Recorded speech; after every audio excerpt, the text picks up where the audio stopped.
Alright, here is the part 2, and the link of part 1 is in the description, so let's start. Task Force Void Nova Hammer. Most of the guards I knew were just dying to see them in action. I was the odd one out in that regard. Well, they were here now, and those guards were too dead to see them. I'm sorry, that really was a distasteful joke. I guess Adrian's presence has rubbed off on me just a tiny bit. Speaking of Adrian, he was feverishly fumbling around in his pockets while keeping his eyes glued on the monitor. After a few moments, he tossed a bag of white powder onto the table. "Astro Coke?" I asked. He shook his head. "Nah, just the regular stuff. The show's not at its climax yet. Gotta pace myself." He snorted the whole mound in about half a minute. "Why-oh," he grunted, wiping his nose off. "You fellas want to hear a secret? I don't think we had a choice. Task Force Void Nova. Whatever. How do you think the members get recruited?" I shrugged. "Dunno. Some kind of test, I guess." He guffawed. "Nah, they're voids as well." My mouth dropped. As he went on to explain, TFVNH was a constantly rotating team comprised of voids, save for a few exceptions, who were a reasonable balance of both powerful and sane. In fact, different countries occasionally lent their own voids to one another to use for their respective forces. In exchange for their service, the members would be allowed to live freely amongst society, although they were monitored heavily while doing so.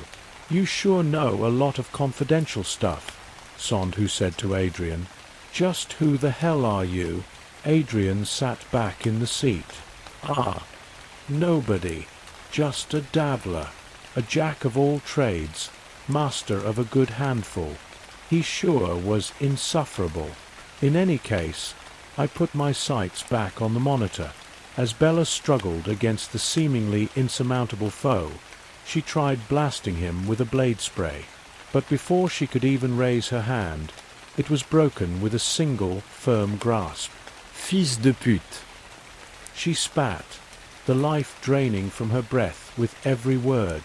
As Adrian would go on to tell us, this particular TFVNH member was Kentry, the Guillotine Sanders, 6 feet 6 inches, 197 centimeters, 287 pounds, 130 kilograms.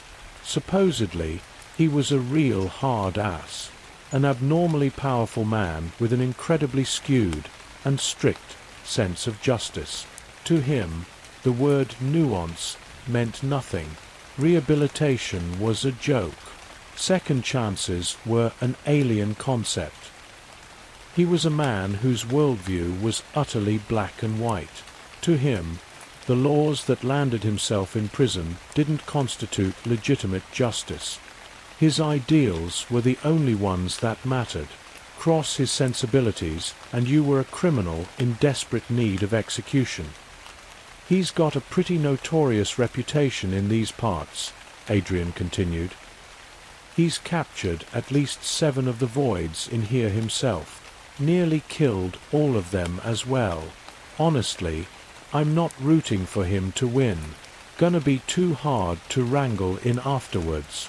Just as Bella looked about ready to pass out, Kentry was blindsided by a sudden rush from Luz. Well, I guess blindsided wasn't really the right term. Kentry blocked his strike with relative ease. "There's revenge customer numero uno," Adrian said. "The big guy wiped out Luz's entire village before dragging him into this place. No wonder he's pissed." For the first time, Luz had a fierce expression on his face. He let out a rage-laden shriek before digging both of his hands into the only exposed part of Kentry's body, his neck lighting up the area, and his face with sparks. "Oh boy, that ain't gonna work," Adrian muttered, grinning. Kentry grunted, seemingly taking the full brunt of the excessive shock without going down, before grabbing both of Luz's arms and slamming him into the floor. He dropped Bella in the process, who immediately ran off with her life. "Tisich, Adrian clicked his tongue in disdain. "She's not even helping him out. Guess that's women for ya." Sondhu and I kind of just glanced at each other, awkwardly following the comment. Unfortunately, Loser's rage just wasn't enough for him to fulfill his revenge. While still on the ground, Kentry stomped on his head, crushing it like a watermelon. Quite the gruesome sight to behold. Afterwards, he set his sights on Wu, who'd been observing the whole exchange. "Finally," Adrian said, "the strong are going at it." For a moment, Wu and Kentry both seemed to acknowledge each other's power, hesitating for just a moment, and then, in a flash, they rushed each other simultaneously. Both of their opening moves were kicks, catching each other's respective legs mid-air, causing the walkway beneath them to crack underneath their combined pressure. On top of possessing overwhelming strength, they were both apparently skilled in martial arts as well. A terrifying combination. But Wu possessed another, more devastating aspect on top of it all. Actual weapons. Wu dropped his leg, opting to blast Kentry with a flurry of shotgun rounds instead. It was enough to send him flying backwards, breaking apart the torso section of his suit, and he didn't give him a second to breathe. Wu rushed forward immediately after, grabbing Kentry's helmet and slamming it down on his knee, shattering it completely.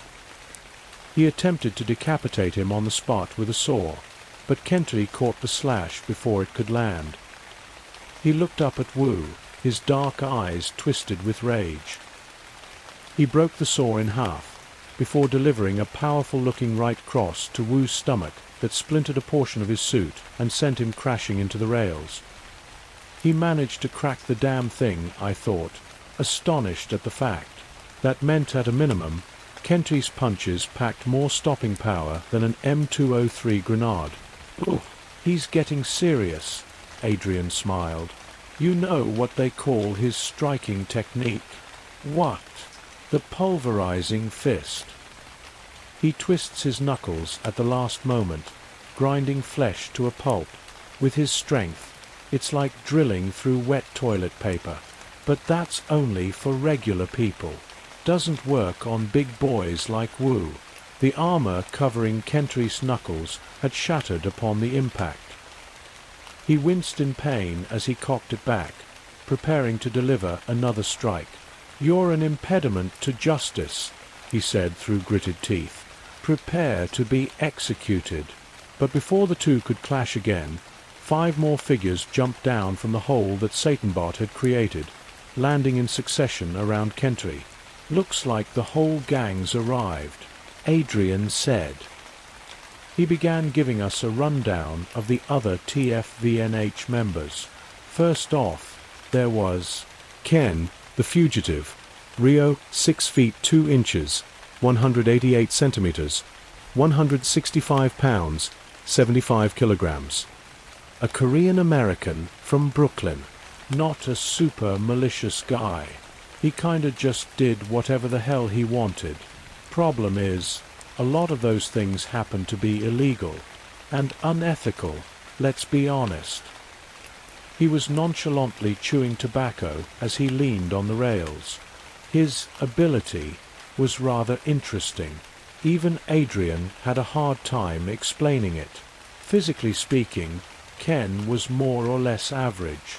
However, he had the ability to summon portals from which obscure-looking but terribly powerful entities would emerge and tear apart his opponents. But at the end of the day, all that he really wanted to do was escape. He hated being monitored. Next, there was Nasser, the Bloody Twister. Era 5 feet 9 inches, 174 centimeters, 168 pounds, 76 kilograms. He was a loan from the Saudi Arabian government.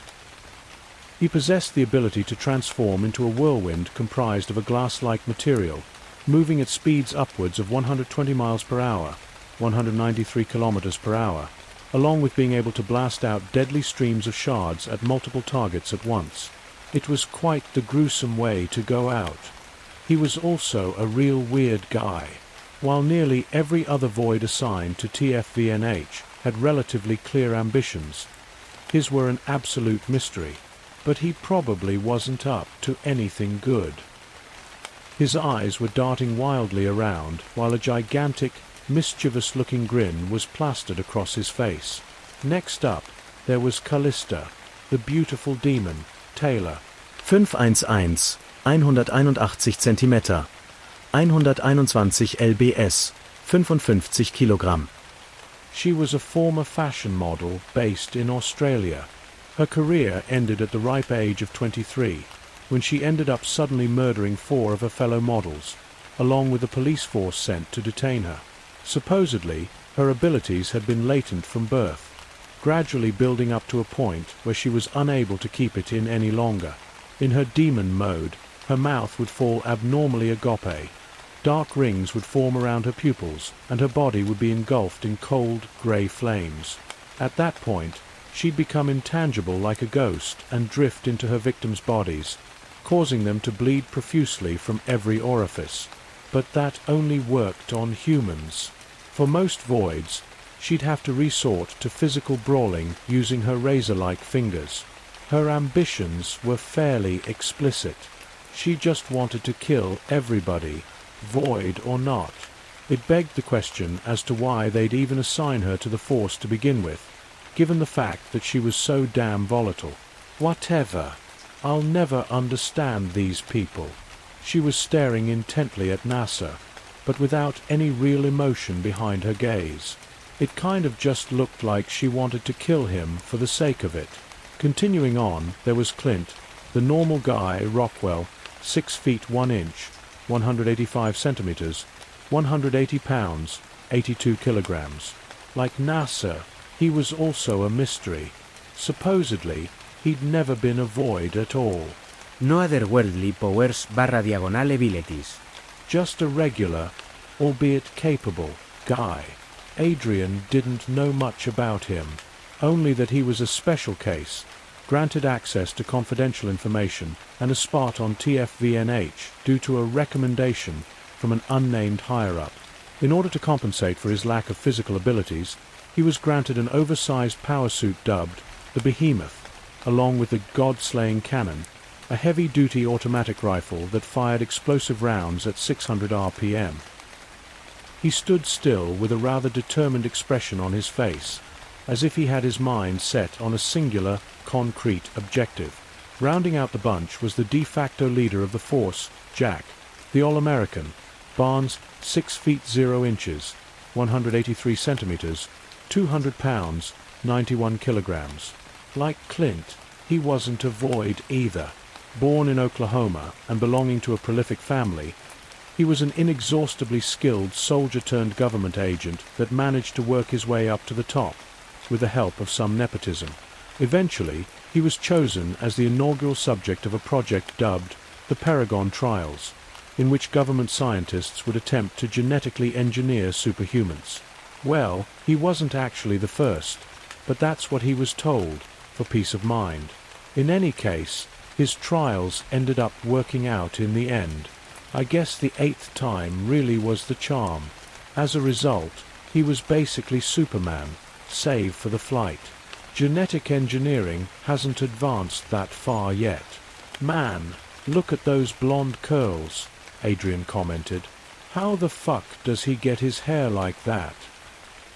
He had an arrogant grin on his face as he strolled to the front of the pack. It only took me 5 seconds of looking at him to reach the conclusion that he was probably a giant asshole. What's the rush, Kentery? Let's not get too excited here, Jack said.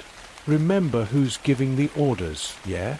Your arbitrary orders mean nothing to me, Kentery responded, still staring vehemently at Wu.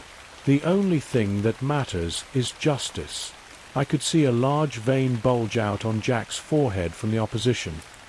Okay, he muttered, before seemingly composing himself. Let's finish the task at hand. He directed his gaze towards Wu. Come on, big guy. You lost your chance at a fair fight when you decided to become a robot psycho. While Wu may have been a match for Kentery by himself, Taking on the entirety of TFVNH at once was a rather tall order. I guess he knew this himself, as he jumped over the rails, landing on a lower floor. "I'm going after him," Jack said, stepping forward. "The rest of you take out the riffraff. They want the voids alive, but I'm gonna be sorely disappointed if you don't bring me back some fucking minced meat." That was one thing him and Kentery could agree on. "And remember," he said, turning back. His expression was suddenly teeming with fury. "You're all scumfuck piece of shit voids as well. You try to escape, try to fuck with me, and you're going to be begging for me to end your pathetic fucking lives." He pointed at Ken. "You stay here. Make sure nobody tries escaping through the roof." Instead of acknowledging the order, Ken just spat his tobacco into a plastic bottle. "Hey, you listening to me, you fucking Jap? Remember when we beat you in the fucking war? Isn't he Korean?" Clint muttered. Ken just raised an eyebrow at the remark. "Dude, I don't even know how to respond to that." "Look, whatever. Just fucking listen to me, alright?" Jack screamed. Ken grinned sarcastically and made a defensive gesture. "Okay, boss." Jack's forehead vein bulged out even more. It was really starting to look pretty gross. "Alright, let's fucking go then." After finishing his motivational speech, he jumped down, presumably going after Wu. Save for Ken, the rest of TFVNH followed suit, scattering throughout the chasm in search of the remaining voids. The strong were finally about to converge on one bloody path. As dark, weird, and gruesome as the whole situation was, I'd be lying if I said I wasn't at least a little bit excited to see what was about to transpire. "God, I can't even keep my eyes still," Adrian said, beaming at the prospect of utter carnage ahead. My eyes ended up drifting towards the dancing guy, who was jubilantly performing the shuffle along a second-floor walkway. Soon enough, he crossed paths with Nasser, who was grinning like a madman. Without much hesitation, he stepped forward, heading right towards the dancer. "Well, I guess it's over for him," I said. I had yet to hear about anybody being able to inflict any kind of damage against the dancing guy. The only thing that we could really do was contain him, and I severely doubted that things were going to be any different here. "I'm not so sure," Adrian responded. "The guy's a wild card. I think he's just testing the waters here." Before I knew it, Nasser had gotten dangerously close. I held my breath in anticipation.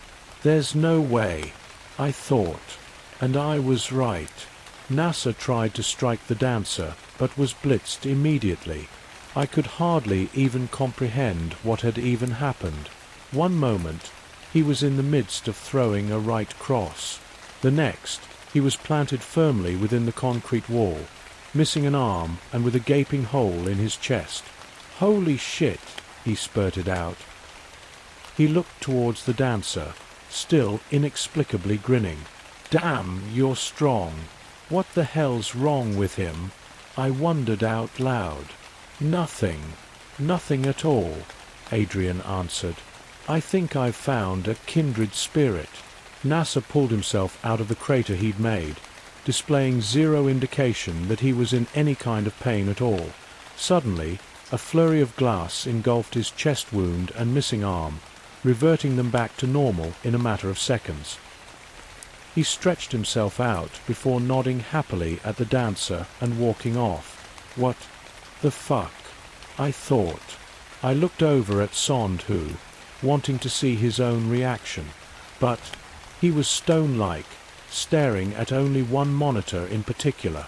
I followed his eyes and realized that for whatever reason, he was focused on the kid who was still sitting in his cell.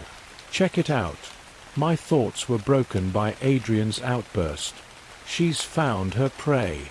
I looked at the monitor he was gesturing to, seeing Kale and Hugo being hacked away at by Callista.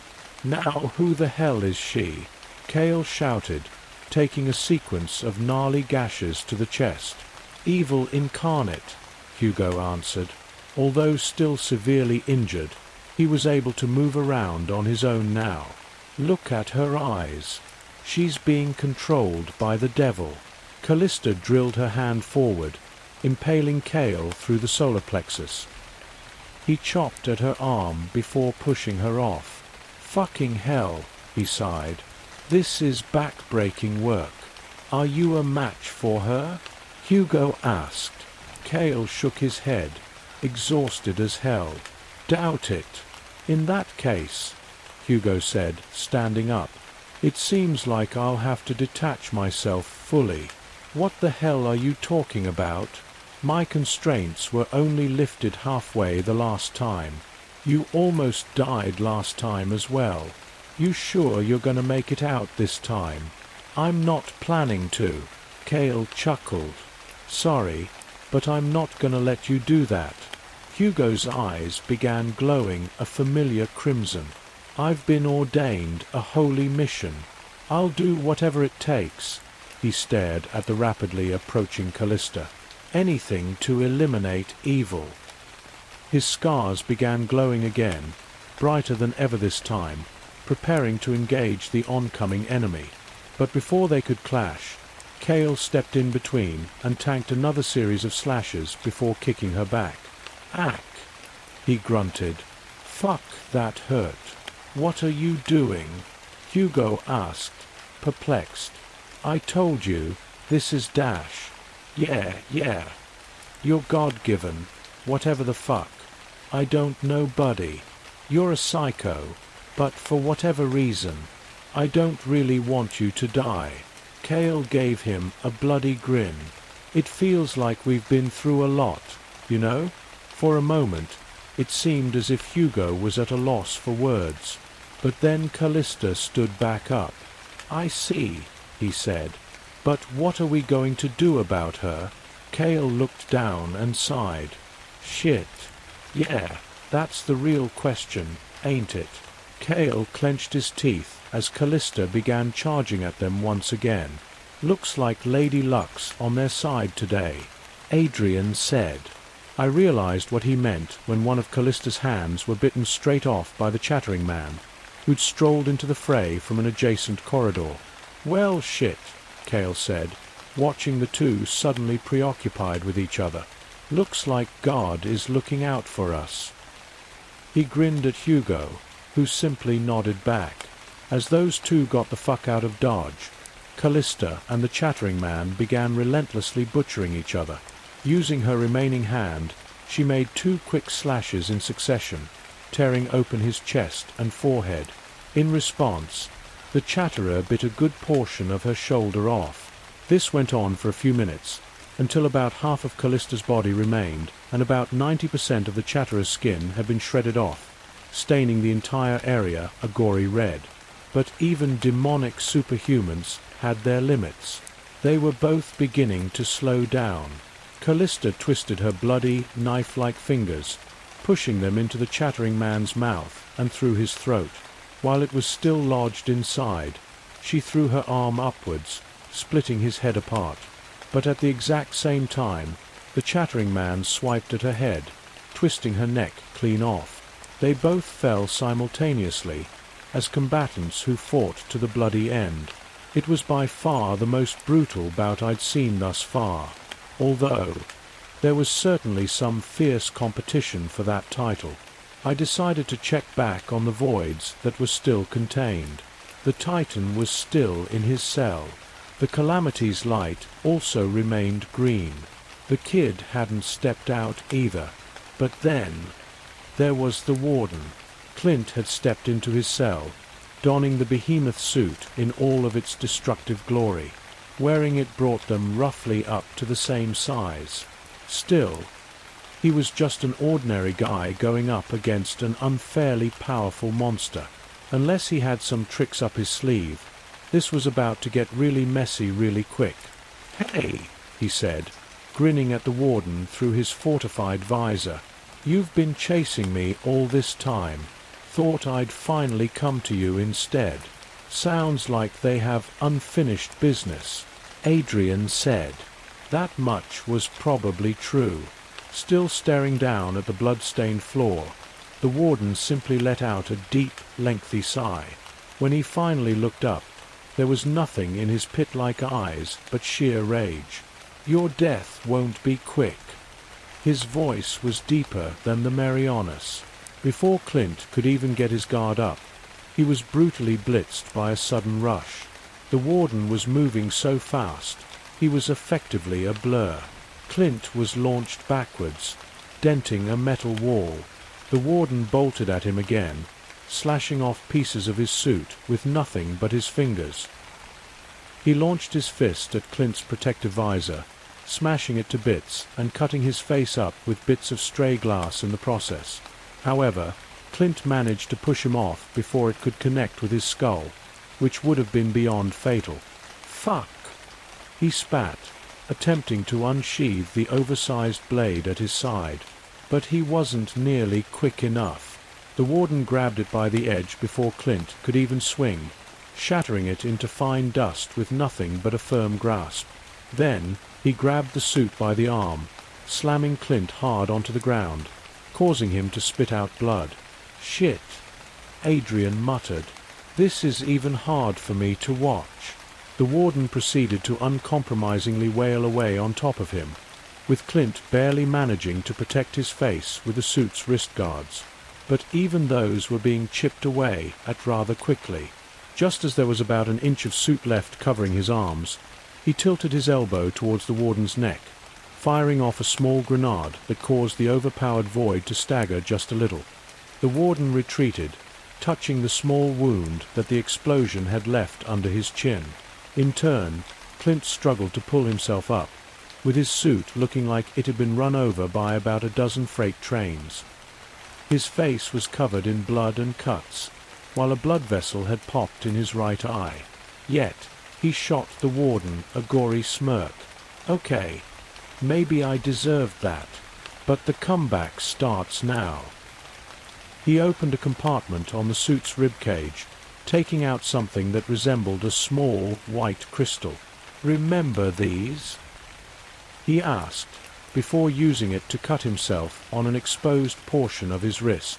The warden's face twisted into an unfathomable expression of fury. He rushed forward again, tackling Clint into another wall, before ripping off a large chunk of the suit's torso. And then, he drilled his fist into Clint's ribcage. At that moment, I was 100% sure he was done for, but to my downright surprise, he managed to tank the punch, grimacing only slightly. "What did you think?" he asked the warden, still grinning. "We ran some experiments. These shards are new and improved." The warden let out an ear-splitting shriek that I was surprised didn't deafen Clint on the spot, before picking him and tossing him back into the cell.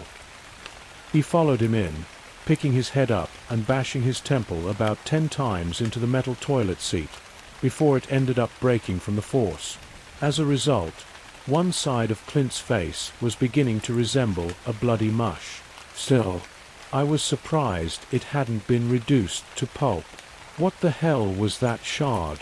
I thought to myself. He also seemed to have picked up a bounce in his step, evading another strike from the warden and crawling behind him. At that point, the behemoth had effectively been reduced to scrap metal. Clint dove towards the god-slaying cannon, which had been knocked loose during their scuffle. He scooped it up and began spraying it at the warden's direction. However, he managed to evade just about every shot, leaving large clouds of smoke and dust behind him as the devastating bullets reduced the place to rubble. "Fuck, you're a tough customer," Clint groaned as he flipped a switch on the weapon. "Take this then." The barrel of the weapon suddenly grew in size, causing it to resemble an actual cannon. As he pulled the trigger, the monitor darkened for just a moment before a flash of deep red engulfed the area and a high-pitched staccato of wholly unfamiliar noises assaulted my senses. I kept watching as the recoil from the strange blast pushed Clint's back into the wall as it completely annihilated the entire other side of the room. The weapon itself was also destroyed in the process. I guess the god-slaying cannon got an upgrade, 'cause I sure as hell didn't know it could do that. After the smoke cleared, everything was silent for a few moments. Clint grinned, letting out a big sigh of relief, and then his face dropped a few seconds later. As the rubble began stirring, the warden burst out, with about half of his entire body now charred to hell. He also had a wicked, psychotic grin on his face. It was the first time I'd seen him make any kind of overt expression at all. I could have lived without it, though. "You took everything from me," he said, walking ominously towards the nearly broken Clint. "But I have to admit, this has been a hell of a fun time." "Son of a bitch," Clint groaned, reaching into his pant leg pocket. He pulled out 2 syringes filled with black and blue liquids, respectively. "Come on, painkillers, don't let me down," he muttered, before injecting the blue. But just as he was about to inject the black, the warden clutched his hand, crushing it along with the syringe. "More tricks," he sneered, his eyes wild as all hell. "I guess that's what the weak resort to." Clint simply laughed. "You're not so smart when you're angry, huh? It's in my blood now." The warden released the grip, revealing Clint's bloody, cut up, and mangled hand. However, the black substance was already seeping into his wounds. "What is that?" the warden asked. "A gift from a good friend. Also, my last resort. Didn't want to use it now, but I guess I'm out of options." In a matter of seconds, nearly all of Clint's wounds had healed up. Along with that, his muscles had become visibly tensed. "That's impossible." The warden gritted his teeth. "That's one thing I've learned," Clint responded, smiling wide as he stepped forward. "Nothing's really impossible." He stepped forward, throwing a hard strike at the warden's chest, sending him crashing back into the rubble. Clint looked down at his fist in surprise. "Nice," he grinned. But he had no time to appreciate his newfound power. The warden rose back up like a wild animal in frenetic pursuit of its prey. "You're weak," he boomed.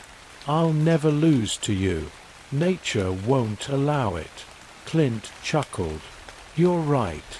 I am weak. Must suck for your ego, huh?" The warden shrieked, before charging back at Clint. Once there, they engaged in a fierce exchange of blows, rocking the place to its core. While Clint's physical attributes had been enhanced greatly by whatever serum he'd taken, there was still an evident gap in strength between them, with each of the warden's blows ostensibly packing more force than his own. However, he did have one advantage. He was clearly trained extensively in hand-to-hand combat, while the warden was an amateur at best. He dodged a series of haymakers, before countering with a flurry of jabs and kicks of his own. At that point, the warden's mannerisms had devolved into that of a feral creature's, fueled solely by combative impulse. Yet, I could see the same wicked grin creeping in throughout his wild rage. He was undoubtedly enjoying the adrenaline. The warden picked Clint up by the waist, slamming him into the wall and then onto the ground. He then mounted him, unleashing a series of hammer fists that Clint was forced to excruciatingly block with his forearms. Soon enough, his skin began to tear off from the punishment.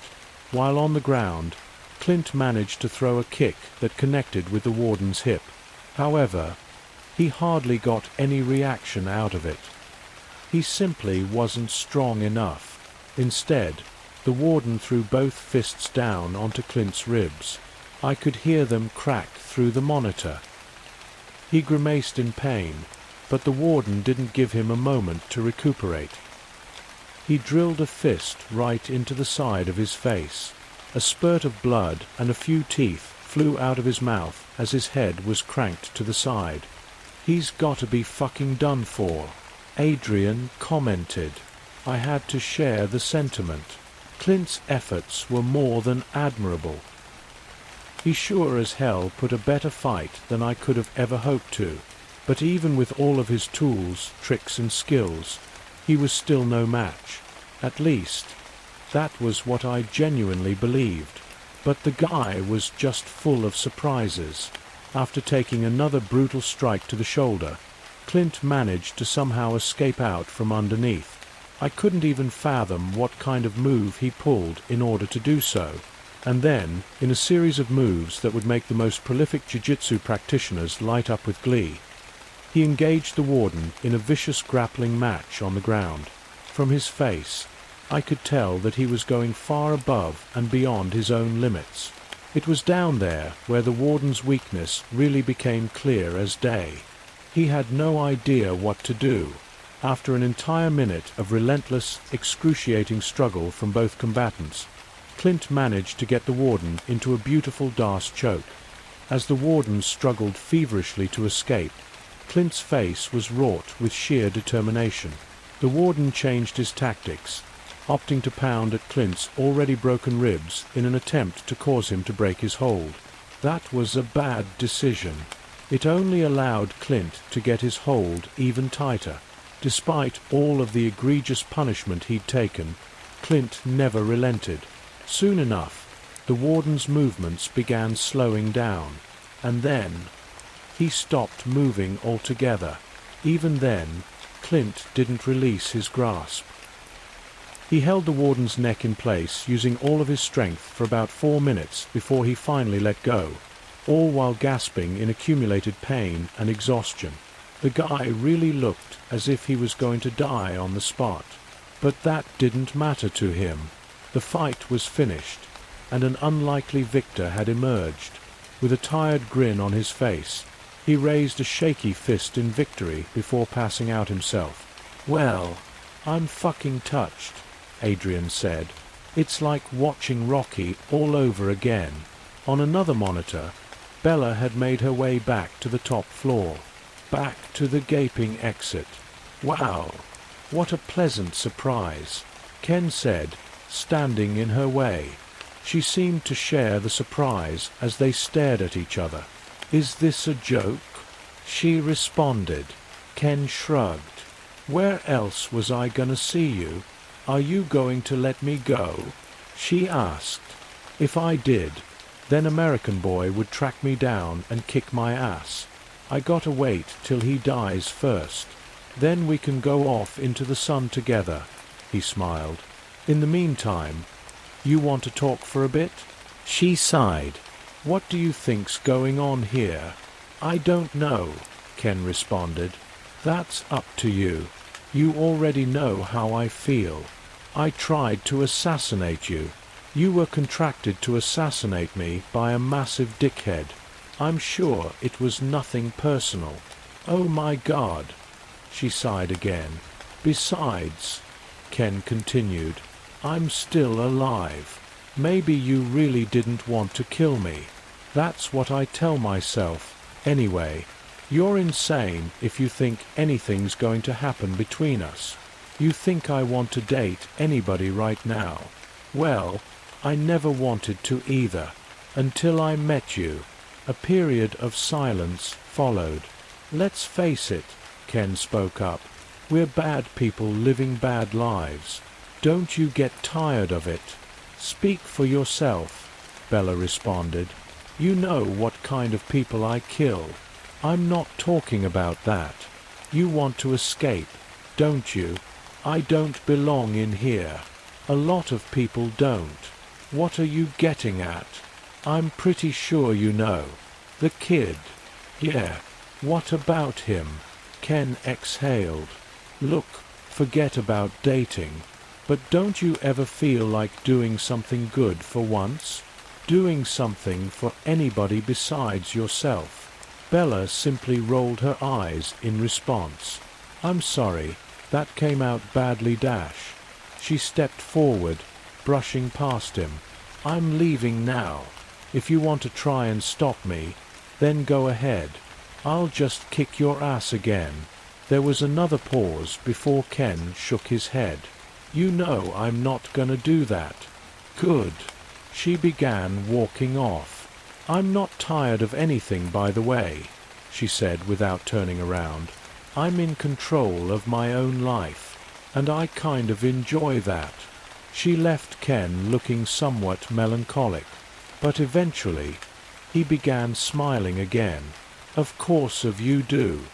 He took off, abandoning his post, but I'm sure he hardly cared about that. "Well, geez, that was a downer," Adrian said. "Let's get back to the exciting stuff," he grinned. "The final chips are starting to fall into place." Jack had finally found Wu. "You China's secret weapon or something?" he asked, approaching the mechanical menace, who remained silent. "Doesn't matter," he continued, clenching his fists. "America's always on top. Look up there as well." I turned to the monitor that Adrian was gesturing towards, watching as Kenty continued roaming the corridors, still clenching his teeth in justice-driven rage. Actually, no, he wasn't roaming anymore. He was walking towards somebody, but at first, I couldn't recognize who it was. "Come at me, you fucking asshole." But I did recognize the voice. It was Senju, his head now resembling a glowing, floating skull shrouded in a dark haze. "Didn't he die?" I asked, confused. Adrian chuckled. "Don't you know anything about the Wraith style? One of its core proponents is the revival technique." Of course, I thought. How could I not know that? "You killed everybody at my fucking dojo." Senju screamed at the approaching Kenty. "You're dead." Kenty bit down even harder, cracking his own teeth. "I simply enacted justice, and I've waited for too long to finish the job. Man, how lucky were we to find this place," Adrian said. "Crisp fucking front row seats." It took me a moment to process the implications of what he'd just said. "What the hell are you talking about?" I asked him. In turn, he looked at me like I was insane. "What do you mean? Didn't you build this place?" He shook his head. "Well, if you didn't, then who?" My eyes wandered up to Sondhu, whose attention was still firmly planted on the kid. "He's the one that led me into this room to begin with." I do remember thinking it was rather strange, but with everything that had been going on, I forgot to question it further. But now, I couldn't avoid it. What the hell is going on? "Now even I'm confused," Adrian said, before turning to Sondhu. "What's going on here? Who the hell are you?" "Yeah, that's a good question," I added, also looking in his direction. Small man. I've known the guy for years, yet I couldn't begin to understand what he was planning here. Sondhu took a while to respond, and even then, it was less than satisfying. "It's complicated," he finally spoke up. "By the way, aren't you guys missing the show?" I wasn't gonna force the guy to talk. Over the years, I've learned that doing so only leads to disingenuous answers. Besides, he was right. Jack was already rushing towards Wu. Small Wu. "Show me your kung fu shit. I'll beat you down with good old American boxing." He really thinks Americans invented boxing, huh? Adrian muttered. Instead, Wu opted to blast him back with his hand shotgun. Jack was sent flying into a support beam, demolishing it in the process. While he'd taken no ostensible damage, there were now holes littered across the American flag printed on his chest plate. That sure got him pretty rattled. "Oh, you fucked up, buddy," he said, a deranged smirk drawn across his face. For the first time ever, Wu decided to speak. "What did you think was going to happen?" In an instant, they charged at each other. Given their respective power and speed, their combined movements were hardly comprehensible. But if I had to approximate the exchange, it went something like this. Jack lands across to Wu's helmet, cracking it slightly. Wu attempts to stab Jack with a large blade. It breaks on his arm. Jack presses forward, throwing a flurry of jabs at Wu's head. Most of them are blocked. Wu counters with a kick to the ribs. It hurts Jack. Wu uses his railgun eyes, burning the side of Jack's cheek. And then the gauntlet is unleashed. Wu lands a brutal combination with steel-studded knuckles. Wu shoves a grenade into Jack's face. Wu pounds away at Jack's ribs with a spiked bat. Wu stabs Jack through the shoulder with an elbow blade. Wu snaps one of Jack's fingers off. Wu headbutts him. Wu picks him up and executes a hard takedown, destroying the walkway they're standing on and causing them to fall to a lower floor. And then Wu begins strangling Jack. "He's got the advantage with his weapons," I said. "There's no way Jack's turning it around." Adrian scoffed. "The US didn't funnel billions into this guy for nothing. He's got a few tricks up his sleeve. And oh boy, did he ever. Ag hi!" Jack was frenetic as he struggled to break out of Wu's iron grasp. F-U-C-K-I. "Ooh!" he screamed before his right fist began glowing red. He let go of Wu's wrists, ramming his knuckles right into his throat instead. The first significant strike. I could see Wu's armor splinter as he was launched backwards, forced to release his grip.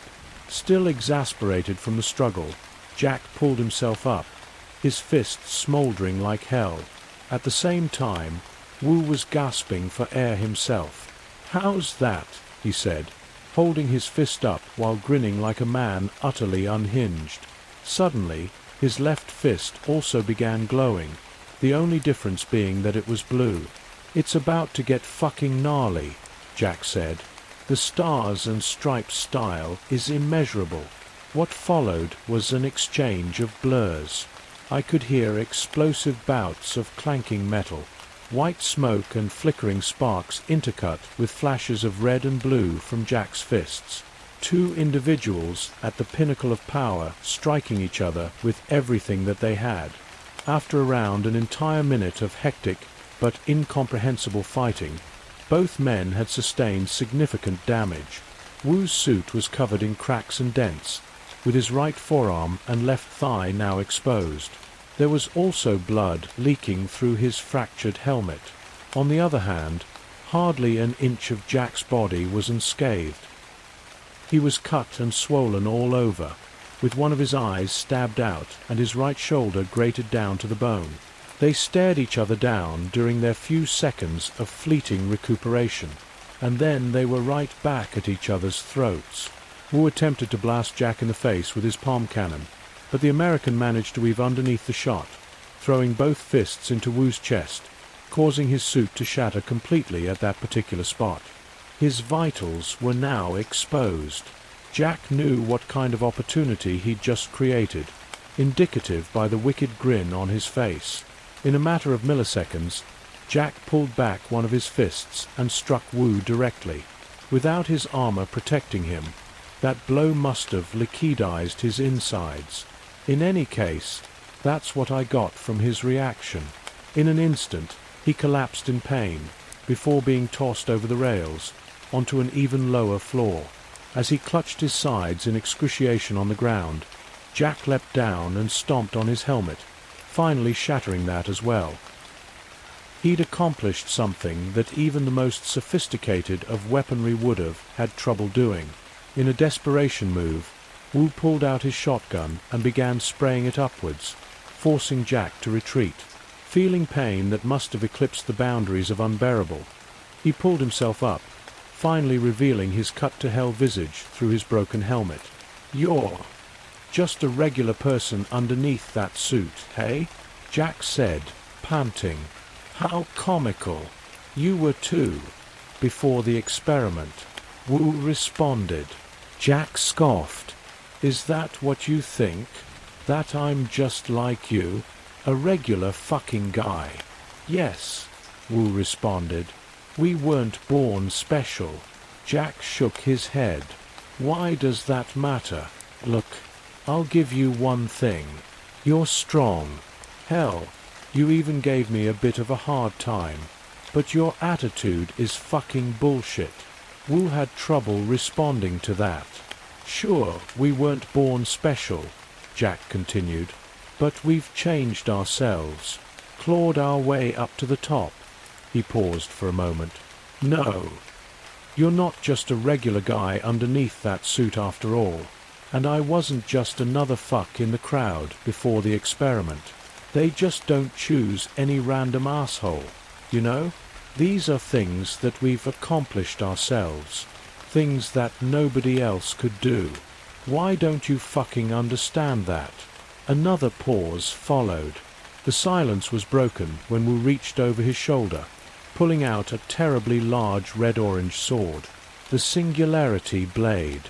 Jack Barnes, he began. You seem unintelligent on the surface, but you've almost said something profound just now.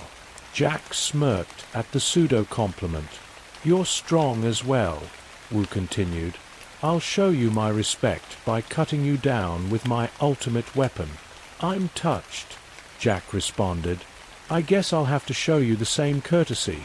He closed his eye for a moment, before opening it back up, revealing nothing but white underneath his lids. The red and blue radiating off his fists began extending up to his forearms, before quickly enveloping each side of his body entirely. You should be honored. I'm about to crush you with the full force of my American spirit. Two tremendously strong men, both now at the pinnacle of their own power, stood across from each other in full acknowledgement of each other's prowess. An earth-shaking clash was about to ensue. Wu went first, swinging the blade and releasing an obscure serpentine entity from its tip. It rushed forward with torrid speed, latching its claws onto Jack's arms and attempting to bite his head off. Jack responded by drilling his fist down the creature's throat. It bit down, puncturing his arm but shattering its own teeth in the process. Jack and the creature fought brutally and relentlessly, with the latter seemingly growing in size as the battle endured. However, Wu himself was standing still. What's he doing? Why isn't he going after him? I thought out loud. He can't, Adrian responded. Look closely at him. It took me a second, but I understood. The punch that Wu had taken to the chest had essentially put him out of commission. In fact, at that moment, he was struggling to even stand up. He was relying on the Singularity creature to get the job done. After some minutes, the beast had grown to an ungodly size, resembling some kind of colossal, ghoul-like dragon. It bit down on Jack's arm once again, taking it clean off this time. Jack shrieked in endurance-fueled pain, headbutting one of the dragon's eyes out in response. It roared in pain as it whirled backwards, utterly annihilating its surroundings. It even took out a few cameras. Jack took the opportunity to reel in the frenetic beast, jumping up on its head and bashing away. Despite having half of its face caved in, the dragon still managed to fling him into a wall, ramming what remained of its head into his torso moments later. A wave of blood busted from Jack's mouth before his lips curled back into a sadistic, unrelenting grin. He punched the creature's remaining eyes out before getting on top of it and rendering the rest of its head into a ghostly mush with nothing but his remaining fist. Just like that, the battle was over.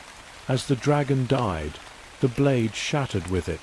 Jack leapt down, back in front of Wu. He half chuckled, half groaned as he limped towards him. Lost an arm. Lost an eye. You really put me through the gauntlet, hey? Wu's expression was stone for a while, but it eventually tuned into a grin. No malice behind it. He was simply acknowledging the interminable fighting spirit that Jack had put on display. Well, looks like my fate's been sealed, he said. Jack reciprocated the grin, breathing heavy through his teeth. Gotta say, you weren't a pushover, but in the end, America always wins. He finished Wu off with a quick strike to the head. As the mechanical menace dropped, Jack's body stopped glowing and he began staggering away, his movements strained and delirious. In any case, he didn't make it too far. He dropped about 10 paces from Wu. That was fun, he muttered, slowly drifting off into the darkness. Even in death, his grin didn't waver. "Fucking hell," Adrian said. "Did they both have to die? Well, let's see if one of these other weirdos can make it out alive." I'd been so invested that I nearly forgot about the other fight that was going on. I turned my head, watching as Kentry effortlessly strangled Senju. "I killed your master with 3 strikes, and you're even weaker than him. Your effort is an insult." I'm going. "Fucking kill." Kentry struck the side of Senju's jaw and slammed his neck onto the ground, interrupting his sentence. I guess we'll never know what he was about to say. A real mystery there. But despite the overwhelming power gap, Senju kept rushing back at him, only to get abruptly beat down every single time. "Fuck!" he shouted in frustration, after taking another punch to the chest. "Stop evading justice," Kentry said. "Your time's done." But then an unexpected figure arrived on the scene. Hugo rushed into the frame, directing his own rush of blows at Kentry. However, he reacted to them in the same way a regular man would have reacted to a mosquito bite. Hugo was subsequently knocked back, without much explicit effort on Kentry's part. His scars were glowing like hell as he pulled himself back up, his eyes pursed with piercing fury. "Why's he so pissed off?" I thought to myself. Cale arrived moments later, yelling after Hugo. "What the hell are you doing? I know you're crazy, but what the fuck?" he shouted.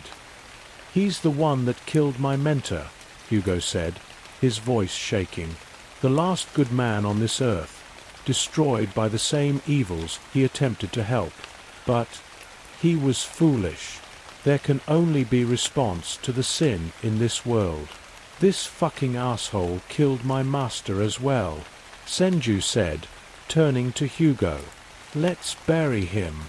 Hugo sighed, clearly not excited at his prospective ally. "Man," Cale said, staring up at Kentry, "this isn't fun anymore." All 3 of them tried attacking at once. No lad. Kentry tanked each blow, before striking each of them down in rapid succession. He grabbed Cale by the neck, before tossing him at Senju, sending them both crashing into the wall. "Shit!"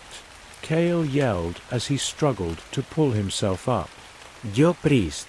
"What level of detachment are you at?" Hugo exhaled. 99%. "Damn," Cale muttered, looking up at the steadily but menacingly approaching Kentry. "So we're fucked." "Not necessarily. I'm about 10 times stronger at 100% than I am at 99. I'm not sure the math checks out there," Hugo said, before taking another strike to the stomach. "No matter," Hugo said. "One of the biggest evils stands before us. Every measure must be taken. You're gonna fucking die," Cale uttered, being kept on his toes by repeated blows from Kentry. Hugo's eyes flickered a deep red, almost like a literal fire was behind them. "We're going to die regardless." Kentry turned away from Cale and turned to Hugo. He squinted. "Now I remember you." Hugo threw a cross so hard that it seemed to split the air molecules in its path. Despite managing to block it, Kentry was still blasted backwards. Skidding to a stop, he held his arm up, which had been badly mangled from the blow. He sneered at Hugo, his eyes growing crazier with every second that passed. "Evil must be eliminated. You're in no position to make that call," Hugo responded. They bolted at each other. The two traded blows, with Hugo slowly but surely overwhelming Kentry. Kale could only watch in awe. Senju, on the other hand, yeah, kick his fucking ass. But the more damage that Kentry took, the more wild he seemed to get. Hugo landed a 1-2 to his jaw and temple, drawing blood from his head, before finishing the combination by drilling a knee into his liver, nearly causing Kentry to buckle on the spot. "Why did you kill him?" Hugo spat at Kentry in between strikes. He was the last chance at salvation that this disgusting world had. Now bruised, bloody and battered, Kentry dropped to one knee. Hugo stepped in for the finishing blow. Or what I thought was going to be the finishing blow. Kentry managed to catch the strike, surprising just about everybody watching. His forehead veins bulged as he looked up at Hugo, his face twisted in an inconceivable expression of demented wrath. I killed him because he stood in the way of justice. In a split second, Hugo was knocked backwards, having his chest completely caved in. "What?" he wheezed out as he bent over, trying to funnel air into his lungs. "He's stronger. B. Carif dash." Kentry picked him up, and Judo slammed over the rail before he could get the sentence out. I never cringed as hard as I did while watching his spine get instantaneously bent into the worst possible shape. "Hugo!" Kale yelled, charging at Kentry. A valiant but fruitless effort. He was picked up and brutally ragdolled into the walls and floors. Kentry finished the ruthless display by slamming his back into the wall. Kale crumpled like a pancake, with every bone in his body just about broken. Recovering from that was going to be a tall order. "Fu, CK," he spurted out, unable to make another move. Suddenly, Senju was back on his own, heavily injured and looking far less confident than he was before. "We can't let him win," Sondhu said, his expression a combination of frightened and resolute. "Oh, you're not watching the kid anymore? What a surprise," Adrian said. I shook my head.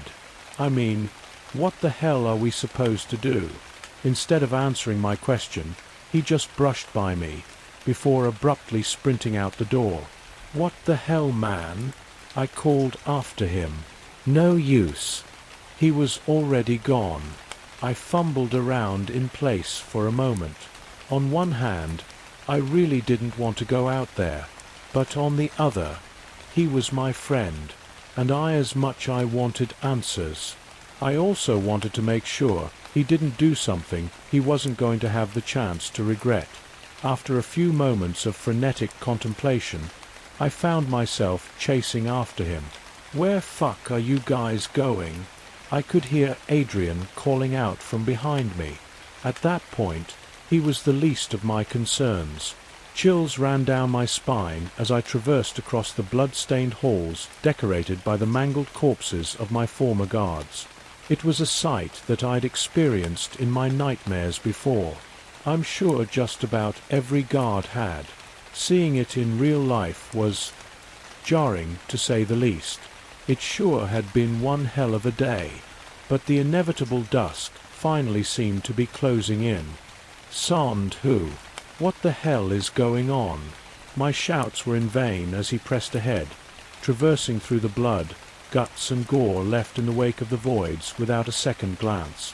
I chased him for what must have 15 minutes before he halted to an abrupt stop. "What are you?" I gasped in between breaths. But then I saw who we were standing in front of. The kid. He was still sitting tight in his cell, his eyes remaining glued to the floor. Sond, who just stood there for a moment and stared at him. "RJ," he finally muttered. The kid, whose name was apparently RJ, shook his head. I could see tears falling from his face as he did so. "No," he choked out. "I can't." Sondhu smiled, tears beginning to well up in his own eyes. I know that I said you wouldn't have to, but, he began. I'm sorry. I promised that I'd get you out. Before, I had no idea how. But there's a chance here. We can't avoid it now. RJ looked up, utter fear pervading his expression. I can't face him. Sandhu slowly approached him. It's okay, he said. RJ seemed to recoil at the seemingly innocuous statement. It's okay, Sandhu repeated, kneeling in front of him. Your gift is your own. Your right to use. RJ continued shaking his head. You remember what happened, Dash. That wasn't your fault. But it was. His voice was beginning to quiver. Sandhu grabbed RJ by the face, looking him dead in the eyes. You've been lied to by bad people. Those same people are here with us right now. The ones that killed the people you loved and trapped you in this place. Anybody at your age with your ability would have made that mistake. It's not your fault. RJ wiped a tear from his face. If I let it out, everybody's going to die. Sandhu shook his head. No. You've been practicing, and I've been watching. Better and better every day. Now, it's time to be strong. Your father would have wanted that, no? He would have wanted you to face it head on. RJ remained hesitant. I'm sorry, but we're out of options here. Sandhu's tone had gone more serious. The man who killed your family wants to kill you as well. I can't stop him. Nobody can. It's all up to you. What are you going to do? Despite still looking at the floor, RJ suddenly clenched a fist. I'm not sure if it was my imagination or what, but I could have sworn that there was a spike in the air pressure around us. Some kind of intense, overwhelming aura emanating from the kid's general vicinity. Or maybe I'd simply seen too much that day. Soon enough, RJ was standing. Sandhu looked both proud and utterly terrified. He took a deep breath before turning to me. It's a long story. I'll tell you all about it later. But what's about to happen? He lowered his voice. It's going to be dangerous. You don't have to come with us. Just hang back. Then after all of this is over, we can all leave together. It was a vague warning, and one that didn't fill me with the highest degree of confidence. I could have told you myself that things were about to get dangerous. That much was obvious. I'd been watching that danger unfold over the course of an entire day. But now I had a decision to make. Did I really want to be in the thick of it? Did it even matter? Truth be told, I'd been feeling the prospect of death looming over me ever since the first alarm sounded out. I didn't have too much time to think about it, though. Before I knew it, RJ had taken off sprinting, a furious beat in his step. Sandhu hastily followed after, leaving me standing there with a million thoughts racing through my mind. I didn't want to be alone in that place, and I sure as hell didn't want to hang out with Adrian anymore. So I followed them.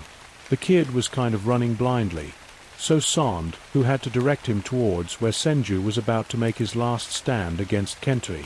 I was more or less certain that nothing but a gruesome scene would be waiting for us. And I was right. Once we got there, Kale was still a pile of flesh and bones against the wall, while Hugo could do nothing but lie still, his life undoubtedly hanging on by a thread. Along with them, Senju was flattened against the floor. Well, I'm fairly certain it was him. It looked like somebody had been run over by a steamroller. Kale and Hugo looked both beyond sullen, their faces wrought with bitter and painful defeat. You guys come to finish the job? Kale asked us, before letting out a short chuckle. Well, nothing's stopping you. Ah, no. I stammered out. Are you guys all right? Stupid question. Top condition, pal. Never been better. Kale responded. Where'd he go? Sondhu spoke up. The big psycho dick. He took off. He stretched his neck out, gesturing towards the walkway on the other side of us. Guy didn't even look human when he turned Buddy over there into a pancake, muttering shit about finishing the job and executing justice. What a fucking clown. Thanks, Sondhu muttered, before turning to head off. RJ was also starting to look a bit antsy. Something had certainly changed in his demeanor. Something dark. Wait, hang the fuck on. Are you going after him? Aren't you guys like guards or something? How's that gonna work out? And that kid, isn't he? What the hell's going on? Kale called after us. Well, it's a bit complicated, I responded, but I think it'll work out. I wasn't so confident in reality. Kale scoffed/chuckled. Right, of course. Well, it's not like I want you guys to lose, he smirked. Go and kick his ass. I smirked back and nodded. But before you leave, do me one favor. Is the priest still alive? He hasn't said anything in a while, but I think I saw him twitching a bit. I looked over at Hugo. Despite his dead expression, he was still blinking every now and then. Yeah, I responded. Kale rested his head on the wall and nodded. Okay, good to know, was all that he said. After that short exchange, we were off running to face the insurmountable wall known as Kentry. While we were looking for him, he was sure as hell looking for us as well. As we moved, I tried gauge what Sondhu was thinking. It wasn't terribly clear from his expression, but I could tell that his conviction in that moment was less than strong. Given what I knew, I could have viewed the situation from a lot of possible angles, many of which would have led to Sondhu acting as a less-than-moral party. But there was lost context here. I knew the guy, and unless he'd been acting all these years, there was only one conclusion I could have reached myself. For the sake of the kid, this was something that we had to do. Hell, I never believed for a second that he was malicious in nature. My thoughts were running too fast. Before I knew it, we were standing right in front of Kentry. His suit had been damaged pretty badly, and he had dried blood caked all over him, although I doubted that most of it was his own. But besides one of his forearms, he wasn't injured in the slightest, meaning that taking him out was going to be a tall order. But then again, I had no idea what the kid was capable of either. Kentry sneered as he walked towards us, his bloodlust seemingly transferring into the physical atmosphere around us, putting a dark, sinking feeling in my gut. But all of his attention was on the kid. I found you, he snarled. Sondhu looked at RJ and nodded. RJ, it's time. No response. In fact, the kid was frozen on the spot, his eyes enlarged in sheer terror. I was afraid something like that was going to happen. Oh shit, Sondhu muttered, before shaking AJ's shoulders. Come on, he's coming towards us. RJ, RJ. His voice was getting exponentially more desperate. In reality, this whole move was likely a big gamble. Nevertheless, it was a gamble he was definitely aware of beforehand. With their backs against the wall, Sondhu stood firm in his promise to protect the kid.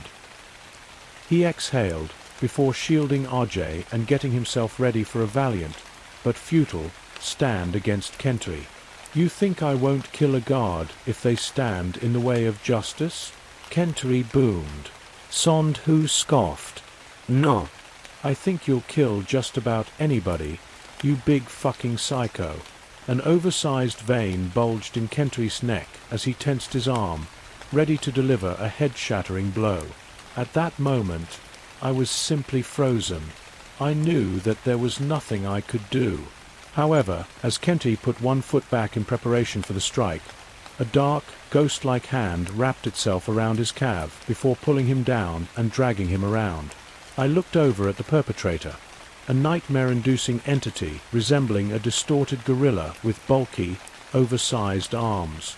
It dragged Kentry around on the floor, slamming him through a gauntlet of rails and pillars in the process.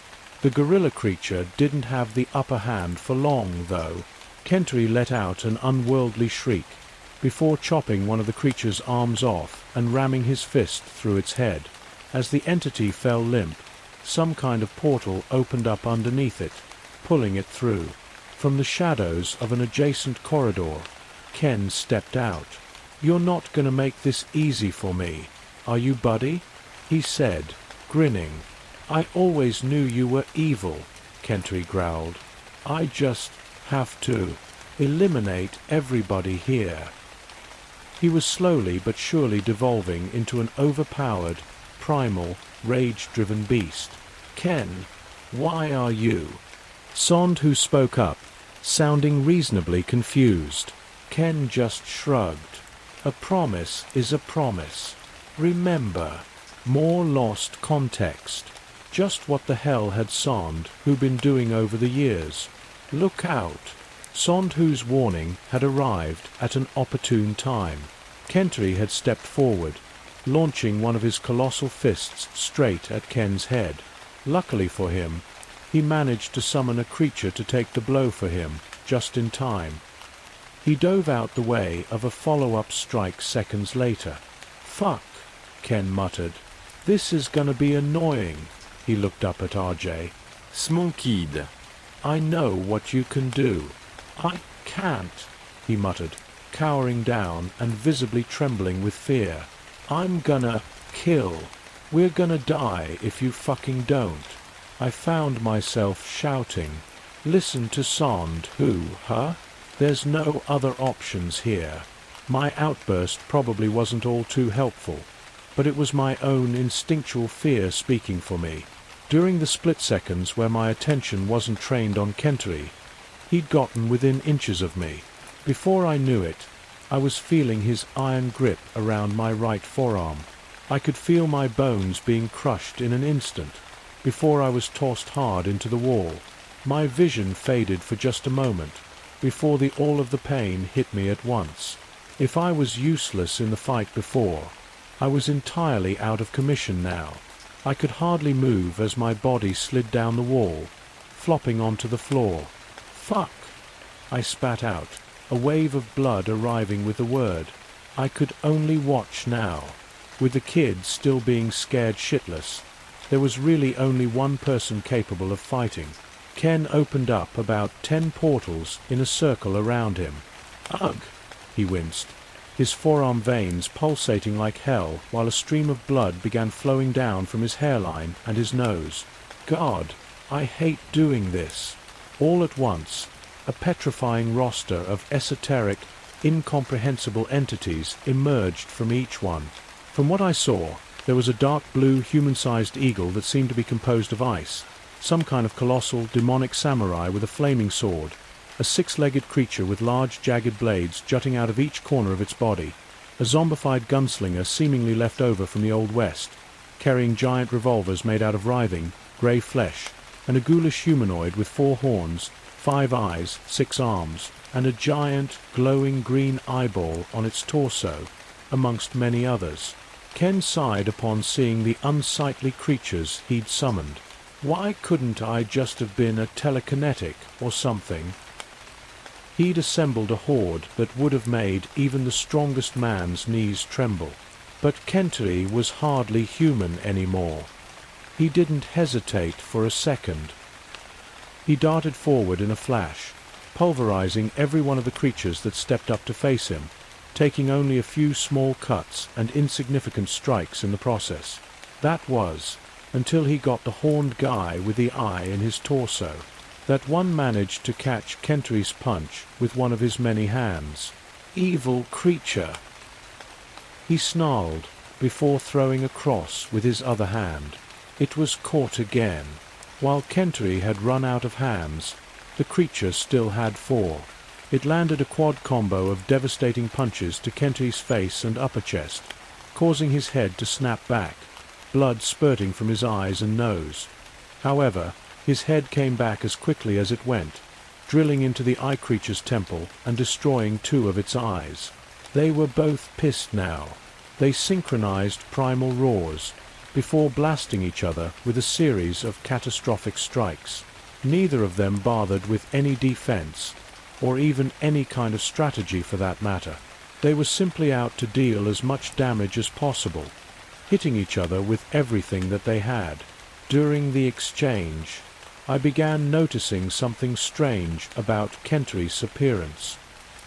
He was taking a metric fuckton of damage for sure, but the difference didn't only stem from his wounds. He was changing. His veins were beginning to squirm underneath his skin, almost like trapped snakes trying to burst out. On top of that, he seemed to be getting bigger. In fact, he'd been getting bigger ever since he fought Wu. I just hadn't quite grasped until that point. He'd towered over Sondhu, whom he was only supposed to have 2 inches on. Now, he was even dwarfing the eye creature, who'd been a comparable size to him mere minutes ago. What the fuck is this guy? I wondered out loud. Sondhu had undoubtedly noticed it as well. I could see his eyes widening in terror at the sight. The creature lowered its head, before rushing at Kentri Horn first. It rammed all 4 of them into his abdomen, managing to dig each of them about an inch deep into his flesh. Kentri's roars had also changed. They'd lost any sense of humanity. He was truly in the process of transitioning into a legitimate, bona fide monster. He'd begun drifting away from conventional martial arts. He stuck his fingers out, thrusting 2 of them into the creature's eyes, before gouging them out in a bloody, slimy mess. Without giving an inch, he followed up by sinking his teeth into the creature's chest, tearing out chunks of pulsating green flesh. He finished the deadly combination by drilling his knee into the creature's torso eye, taking it out while dissolving his own flesh and bones in the process. As he began to collapse, he grabbed the creature by the neck and took it down with him, putting it into a brutal, one-legged guillotine choke. He'd exerted so much pressure that its head popped off completely after a few seconds. Ken was starting to look very worried.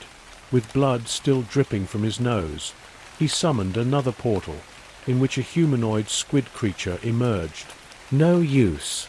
It was taken out by one swipe from Kentri, who blitzed it from a one-legged crawl-run hybrid. "Oh, fuck," was all that Ken managed to get out, before being picked up and slammed savagely onto the floor. That would have been the end for him as well, had he not summoned another portal underneath his back at the last moment, allowing himself to land on the soft body of some kind of slime creature as opposed to the hard metal.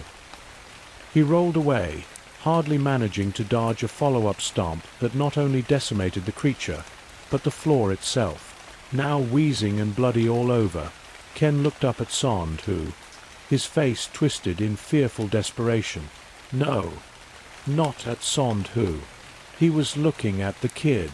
"Come on," he muttered. "I know you can do it." The kid's expression didn't waver, no spark returning to his frightened eyes. "It's hopeless," I thought to myself. Do your memories really flash before your eyes when you think you're about to die? Well, some of them do. The ones worth remembering. An attempt to justify the way that you lived. The decisions that you've made. You come to one daunting realization. You were there, in the midst of the mystery known as life itself. And now, it was all about to fade. As another tear began rolling down the kid's cheek, I could feel one rolling down my own. Ken sighed. "I know you're scared, but we don't have any time here. Please dash." Sondhu put his hand up, stopping Ken mid-sentence. He had a stone-like expression on his face. "It's happening." Ken looked confused. "What?" I wasn't quite sure of the answer myself, but I got the gist of it. AJ's body was beginning to visibly vibrate, or something to that effect. It started out slow enough, but seemed to intensify drastically with every passing second. Before long, his body had become a dark, formless, stationary blur. From within that blur, two sharp, burning red eyes surfaced, and then I could feel the floor begin to tremble around me. Shit. It was the only word that I could muster out upon encountering the incomprehensible pressure that had just filled the space around me. The kid wasn't himself anymore. I was starting to understand. It wasn't his own power that he had a hard time trying to control. It was something residing inside of him. As his metamorphosis continued, he'd become only about a head shorter than Kentry. His form was also fluid, while remaining solid at the same time, like a floating, gaseous form that vaguely resembled a human. Afterwards, his original dark grey color quickly began morphing into a blinding, golden light. After about 5 seconds, his dynamic body finally settled on a concrete form. There was only one word I could really use to describe it. A warrior, tall and lean, with thick, flowing hair that extended down to his shoulders. He held a lance seemingly composed of sheer light, along with a complementary shield. He had armor on, albeit minimally, just chest/shoulder plating, along with a pair of knee-length shorts. The potential origin of such an entity was lost on me. The mere presence of it evoked a sense of awe, danger and beauty all at once. Surprisingly, Kentry began smiling at the sight of AJ's transformed state. A bloody, ear-to-ear grin devoid of any humanity at all. Looks like the evil's finally come out. He bellowed before bolting at him. AJ's warrior form managed to counter all of Kentry's initial attacks, before delivering a brutal sequence of his own. He slashed Kentry across the stomachy, creating a deep gash, before impaling him through the torso and smashing him through a metal side beam. Still, I couldn't get too excited. The whole situation seemed oddly familiar. Kentry encounters an enemy initially more formidable than himself and gets beat down at first, only to end up massacring them in the end, regenerating nearly instantly, while also getting bigger and stronger in the process. We were going up against rapid evolution, which was one of the worst powers you could possibly hope for in an opponent. In any case, it seemed as if RJ was intent on finishing the job early, which was really the only option here. He took his lance and swung it with inhuman speed, slashing Kentry more times than I could possibly count. It was a gruesome sight as blood gushed out from every inch of his body, staining the metal beneath him red. RJ went for another stab, but this time, Kentry managed to deflect the blow and close the distance between them. "Got you!" he screamed. He was wrong. RJ took his palm and rammed it into Kentry's neck, causing him to spit out what looked like a gallon more of blood. RJ then took the butt end of his lance and drilled it into the side of Kentry's cheek, puncturing it all the way through. "Fuck!" I muttered at the gruesome sight. Of course, Sond, who didn't seem too surprised. He'd seen this before. But at the end of the day, the only thing that mattered was getting rid of Kentry right then and there. RJ grabbed his lance and pulled it down, creating a massive gash down Kentry's cheek down to his jaw, ripping through his gums and breaking teeth in the process. But even that wasn't enough. Kentry howled like a maniac and managed to grab AJ's neck, ripping a good chunk of his flesh out. RJ reeled, but was still able to thrust the lance straight through Kentry's torso once again. Still not enough. Kentry swiped at AJ's head, twisting it around completely. At that moment, I was sure that he was dead. But Sond, who didn't seem all too worried yet. Another blinding flash of light burst from AJ's body, before he seemingly morphed again, taking on a new form entirely. This time, he resembled an archer atop an armored horse, still with the golden aura surrounding him. I remembered something. Each void had an official description assigned to it for database purposes. Most of them were a few paragraphs long, save for AJ's. His was short and vague, containing only one short phrase: "The warrior's spirit." I never knew what to make of it before, but I was starting to understand now. RJ directed a flurry of arrows at Kentry, sticking him with about 6 of them. However, that form was also quickly obliterated as Kentry dragged him down from the horse and stomped his head like a watermelon. Another flash of light. This time, I closed my eyes. Upon the death of one form, he began cycling through others, manifesting into various warriors from throughout history. A hulking, powerful Viking, a skilled, relentless Zulu soldier, a fast, unyielding samurai, etc. With each transformation, he dealt Kentry more and more damage.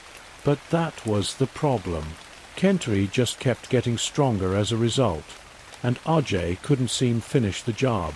After 5 cycles, Kentry was bordering on the size of a house, with his veins resembling steel pipes. He picked up another of AJ's warrior forms by the neck and began taunting him. "I know evil. I've seen it, and I'll never lose to it."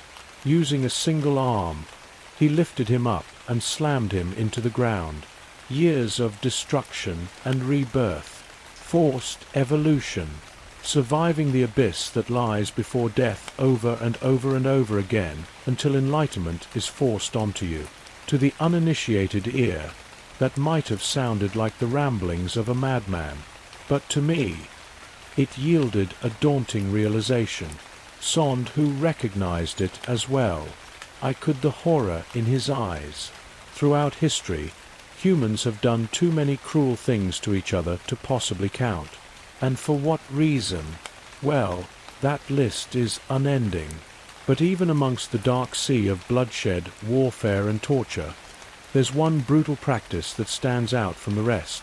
The true origins of it are a mystery, both in date and location. Some believe it was developed by the Aztecs, some by the Spartans, Mongols, Ming Dynasty, Roman legionaries, Nazi Germany. Some even claimed that some modern militaries still made use of this practice. The only thing that we know for sure was that it existed, and it sounded horrific. I'm sure it goes by a lot of names, but the one given to it by the government is the evolution ritual. In my opinion, that name doesn't do its sheer brutality justice. I'll try to paint a picture. Imagine an empty, medium-sized concrete room devoid of any windows, illuminated only by a few dim light bulbs above. Fill that room with about 25 to 50 men, specifically selected due to their exceptional combat prowess. Fighters, soldiers, mercenaries, etc. Now, seal off all exits and inform the subjects that only the last man standing will be afforded the right to leave. Leave them to fight to the death. Conduct hundreds, or however many, of these death matches at once. Next, divide the winners into smaller groups and repeat the process until only the last men amongst hundreds, or possibly thousands, are left. Next, seal those men off into a dark, confined space for 50 days. No food, water, or any kind of stimulus. The ones that manage to survive all of this are the successes. The conjecture went as follows. I'll try to paint a picture. Imagine an empty, medium-sized concrete room devoid of any windows, illuminated only by a few dim light bulbs above. Fill that room with about 25 to 50 men, specifically selected due to their exceptional combat prowess. Fighters, soldiers, mercenaries, etc. Now, seal off all exits and inform the subjects that only the last man standing will be afforded the right to leave. Leave them to fight to the death. Conduct hundreds, or however many, of these death matches at once. Next, divide the winners into smaller groups and repeat the process until only the last men amongst hundreds, or possibly thousands, are left. Next, seal those men off into a dark, confined space for 50 days. No food, water, or any kind of stimulus. The ones that manage to survive all of this are the successes. The conjecture went as follows. If an individual's mind and body managed to endure such a torturous gauntlet, they would have eclipsed some kind of threshold, undergone some type of rapid evolution. These were the men with exceptional latent potential, the ones who possessed something more than conventional strength and willpower. Under such drastic circumstances, their minds will have tapped into a reserve of power beyond human physical and mental limitations. I'm gleaming over some details, of course, but that's the gist of it. Sounded like bullshit science to me, but hey, what the fuck do I really know at this point? Sondhu and I learned about the existence of this ritual following an internal breach of information that was even classified for us. We also learned that sometime after World War II, a unit of soldiers and intelligence officers came across the aftermath of one of these rituals in a large, remote and decrepit building somewhere in the desert after the White House received some kind of obscure message containing a pair of coordinates. Inside, there were upwards of 1,100 human skeletons, all scattered throughout various rooms in the structure. The strangest part, there was a set of small chambers at the center of the building, where 6 emaciated, horribly scarred men were shackled to the walls. However, while certainly dead, they hadn't even begun decomposing yet. Well, except for one, that is. One man was still alive. This mysterious figure was dubbed the Unkillable Man. To this day, we have no idea what kind of organization conducted the ritual, or who sent the coordinates. And the biggest question, why? I'm getting off topic here though. We also couldn't figure out who this mysterious unkillable man might be, and although it was by no means definitive, we now had a clue. Before RJ could get another word out, Kentry killed him again. By this point, I'd regained some movement in my limbs, which allowed me to crawl over to Ken and Sondhu, who was now certainly looking worried. Sondhu, I said, how many transformations can the kid go through? He just shook his head. It looked as if he knew the answer, but didn't want to say it. I looked over, watching as the kid, who'd now become some kind of centurion, tried desperately to put Kentry down. Now, I'm not sure if the kid was getting weaker, or if it was Kentry who was getting way too strong, but the problem was obvious here. At that point, the kid was only delaying the inevitable. Something else needed to happen soon, or we were done for. I know what happens when he gets pushed to the limit, Sondhu spoke up. What he's really scared of. If that happens then... He trailed off for a moment.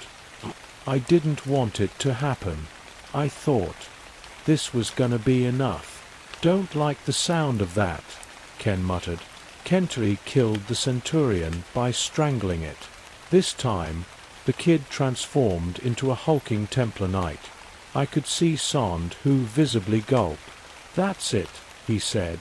This is the form he takes before everything goes to shit.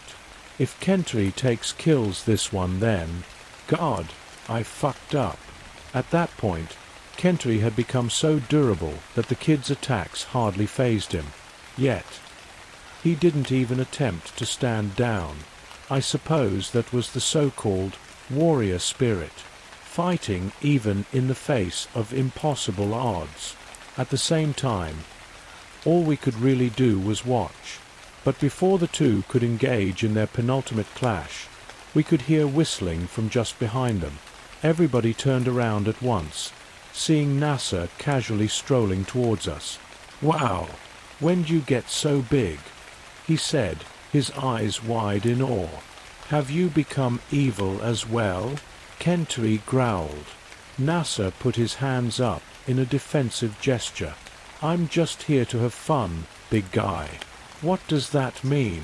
Almost like an answer to his question, we could hear a set of booming footsteps approaching. From behind Kentry, a colossal figure was barreling towards us.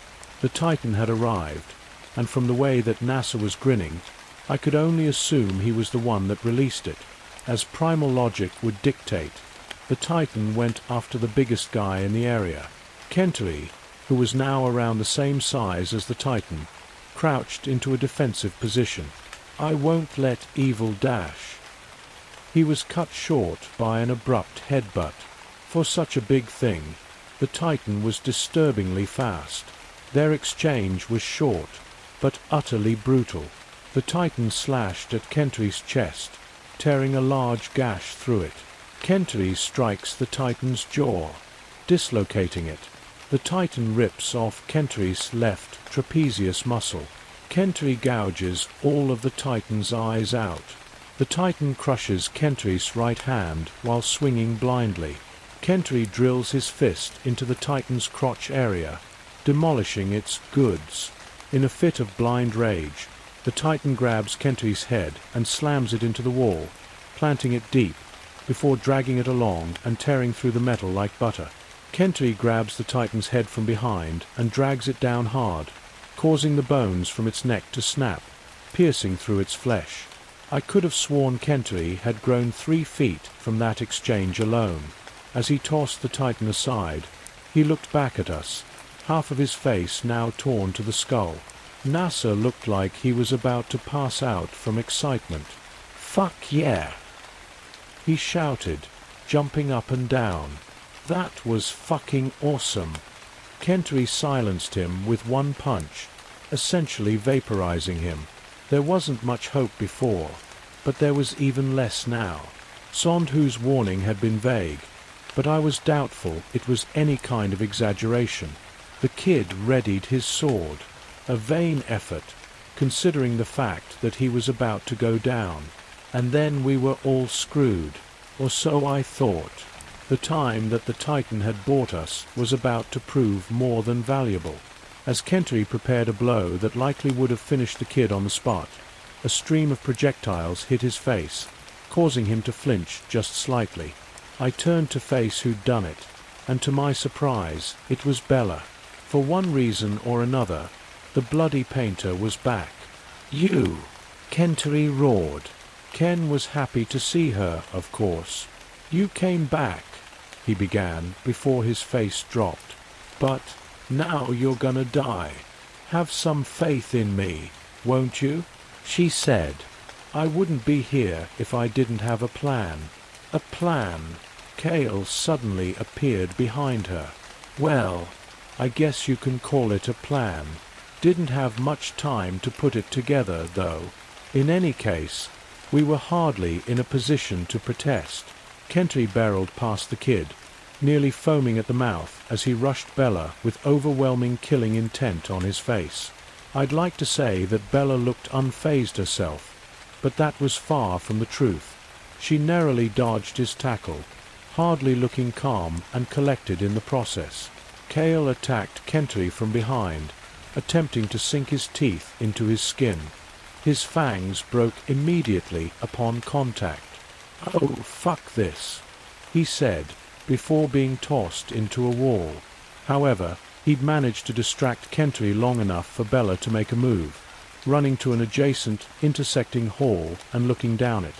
"Shit," she said, before looking back at us.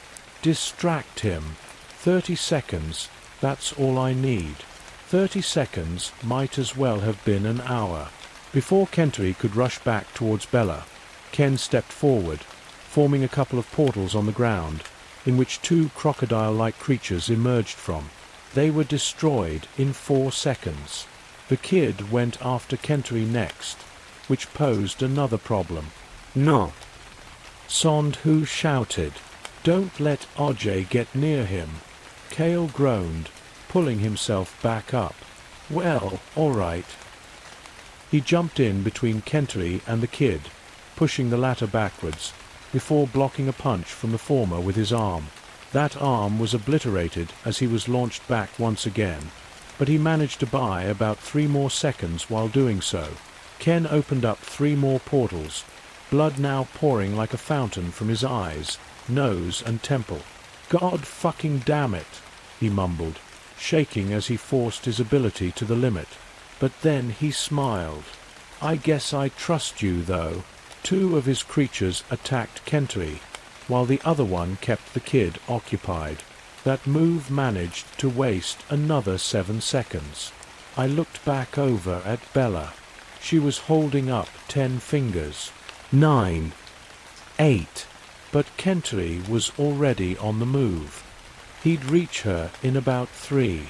To tell you the truth, I can't say that I've done a lot of heroic things in my life. Sure, I stood up for a kid that was being bullied back in the 4th grade, intimidated a guy out of breaking into a parked car once, broke up 2 bar fights before, but nothing that had actually put my life on the line.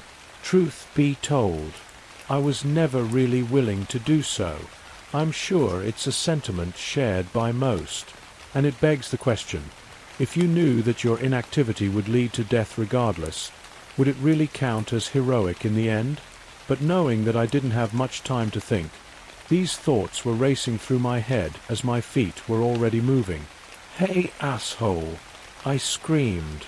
As I got to within about a meter of him, Kentry turned to face me. I nearly shit my pants on the spot. I had no plan, no set strategy. I wasn't even planning on throwing a strike. That would have been pointless anyway. There was also no way that I was going block/dodge any of his attacks. I suppose that right then and there, I was fully prepared to die. Maybe I hadn't even realized it myself. But then, the luckiest thing that had ever happened to me happened right then and there. I always prided myself on having good balance. Rarely skidded on ice. Never swayed on boats or trains. Always pretty good at sports. However, in that moment, I slipped on a patch of blood, and by some miracle, it came at the exact moment Kentry's fist was about to connect with my face.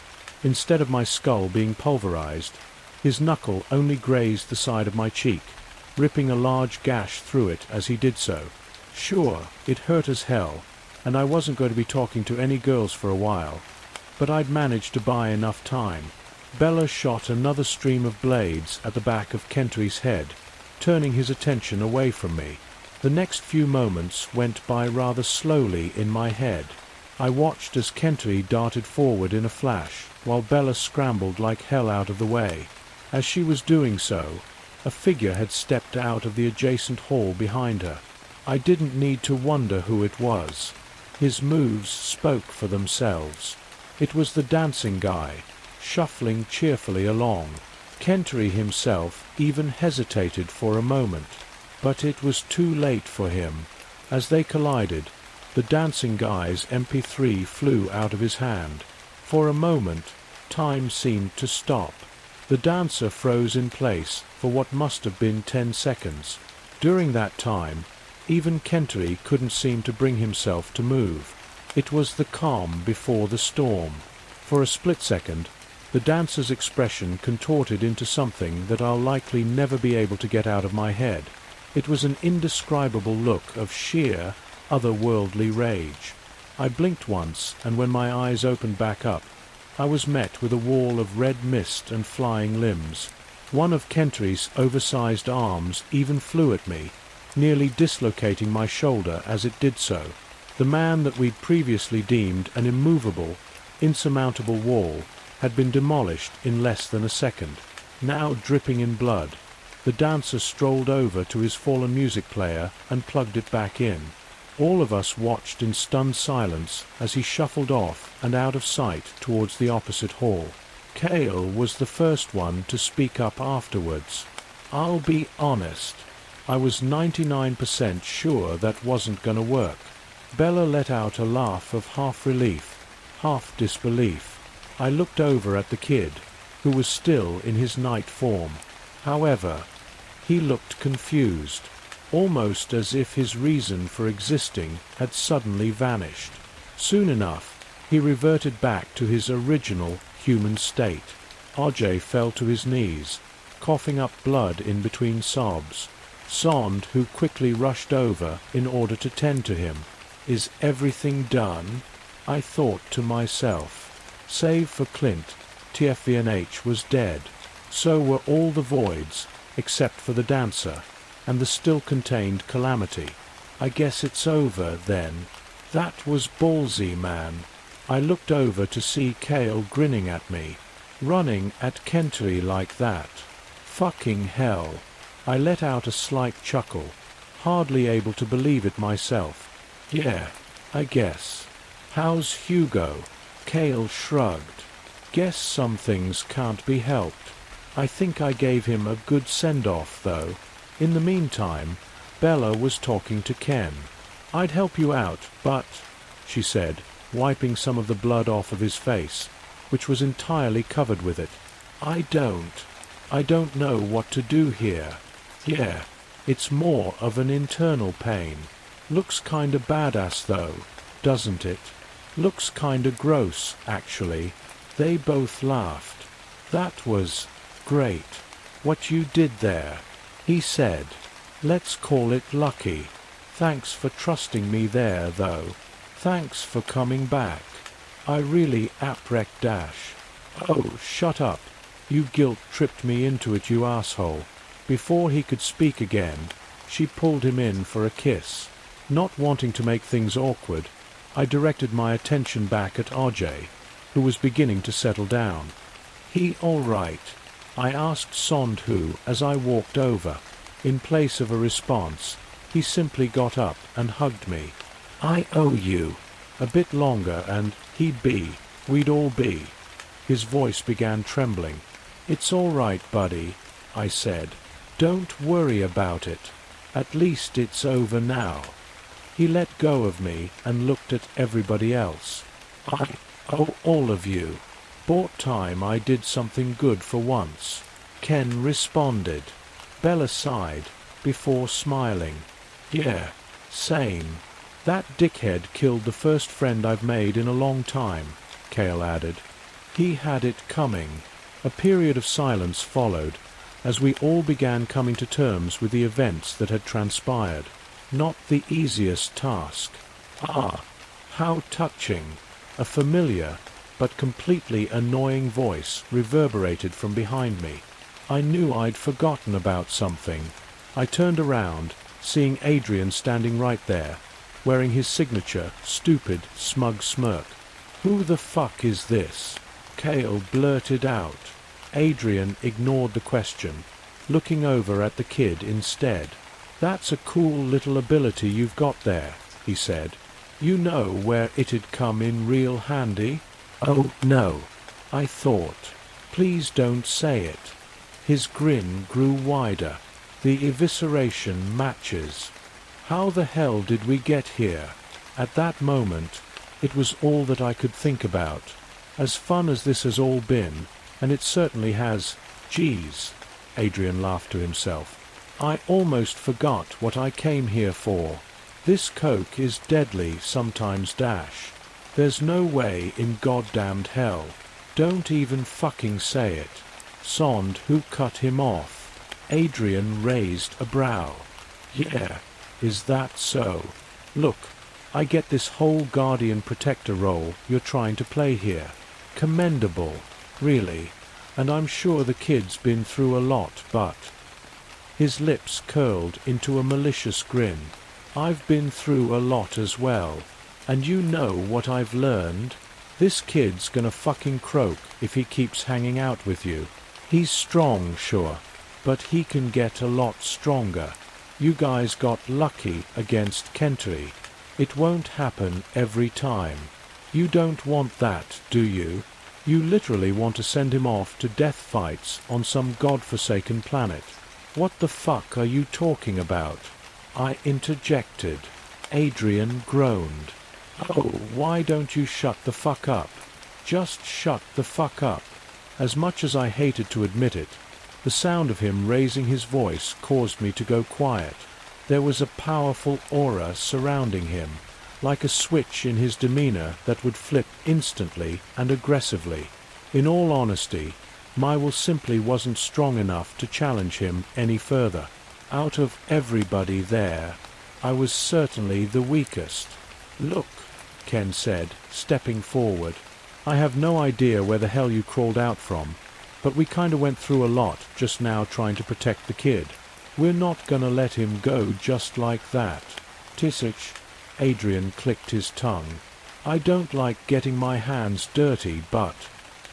He moved in a flash, rushing towards Sondhu with startling velocity. However, his strike was intercepted by Kale at the last moment. Shit, Kale muttered, holding Adrian's fist back. How is this guy strong as well? Adrian struggled for a moment, before breaking Kale's wrist and slamming a palm into his jaw. He went back at Sondhu, only to be stopped again by a stream of blades from Bella, shredding his right arm as he blocked it. "Fuck," he shouted. "Why the hell are you people so hung up over this kid anyway? Are you an idiot? What kind of question is that?" Ken said, stepping forward, with his caked in dry blood. He looked as if he were about to pass out at any moment. Still, he offered the challenge. "I couldn't live with myself if I let a freak like you near him," he said, before opening up another portal. "This guy's one of my favorites. Glad he's still around for you." A massive skeleton with bits of charred flesh dangling off of its oversized bones emerged from the portal. It revved up an equally oversized chainsaw before charging at Adrian. "What the foo dash?" He barely got the words out before he was forced to evade certain decapitation. He bobbed and weaved away from the devastating blades, before eventually taking a few nasty cuts. At the same time, Kale was back on his feet, giving Adrian further trouble on top of it all. Bella soon joined in, forcing his back against the wall. "Fuck!" He spat, before leaping into the air and obliterating a good portion of the skeleton's skull with an elbow strike. Not enough. The skeleton grabbed him by the neck and thrashed him onto the floor. As he struggled to pull himself up, Kale swooped and knocked him back down. "About time to give up, don't you think?" He grinned. Adrian spat out a good amount of blood. "You really don't want that." He bolted up, drilling his head into Kale's chin, before launching himself headfirst at the skeleton's torso. "I figured it out," he screamed. "I just need to get rid of your fucking arms." He did just that, snapping both of the skeleton's elbows at the joints, causing it to drop the chainsaw. He was about to go in for the killing blow when a stream of Bella's shards hit one of his eyes, blinding him in it. "Fucking bitch," he shouted. The skeleton capitalized on the momentary distraction, kicking him into a wall. Safe to say, things were not going Adrian's way. He looked up as Kale, Bella, and the skeleton began converging on him all at once, his expression still rife with frenetic, concentrated rage. However, it didn't linger. Soon enough, he began smiling. "Okay, all right," he said, holding up a hand. "Can't say that this was a fair fight, but you got me. Damn, I thought I was tougher than this." He stood up, the grin still plastered across his face. "Guess it's time for Plan B." "What the hell does that mean?" Ken asked. "Well, I gave you a hint. You are not going to like this." From his pocket, he pulled out some kind of clunky switch wrapped in a mess of wires. "I'm releasing the big boy. The calamity." The hairs on the back of my neck stood up. Kale began stepping forward, but Adrian held his hand out. "Are you dumb? You're nowhere near fast enough to get to me in time." He suddenly looked over to Bella, who was visibly itching to spray him with some more blades. "You too. Don't even fucking try it. Don't you know how stupid of an idea this is?" Ken said. "Okay, Prof. Lecture me some more. I mean, you guys brought this onto yourselves. I had a simple request." He let out another insane laugh, before abruptly going serious. "Last chance. I mean it." Nobody moved. In fact, Nobody said anything at all. We were all at a loss for what to do. How could you have figured out how to release it? Ken finally spoke up. You're bluffing. Yeah. Well, you're pretty fucking annoying. He flipped the switch before dropping it on the ground. I'm a fucking genius, he said. I can do anything. As Adrian continued to grin with malicious anticipation, the rest of us waited in tense silence for what felt like 5 minutes. But nothing happened. Ken broke the silence. You know, when people bluff, they usually don't go this far. Adrian's face contorted into a confused rage. Gimme a fucking break, he spat out. All this work for nothing. He took a glance over his shoulder. Nah. This is bullshit. I'm not an idiot. Like a bat out of hell, he took off down the opposing corridor. He's checking the panel, Ken said. That's right, I thought to myself. The panel was the only real way we could confirm whether or not he was really bluffing. Truth be told, none of us had any idea what the calamity could have been. We all just assumed it was going to be some colossal monstrosity of a creature that was going to be bent on immediate destruction following its release. But we didn't know. Perhaps the danger it posed was more esoteric, something non-direct. We should go see for ourselves, I spoke up. At this point, whatever happens is going to happen. It didn't take too much convincing. Ken created another portal, pulling the skeleton back through it. With a fog of demise looming in the air around us, the 6 of us began making our way. The fighting was finally. The only thing left to do was to confirm our fate. When we got to the panel, we were met with an unfavorable sight.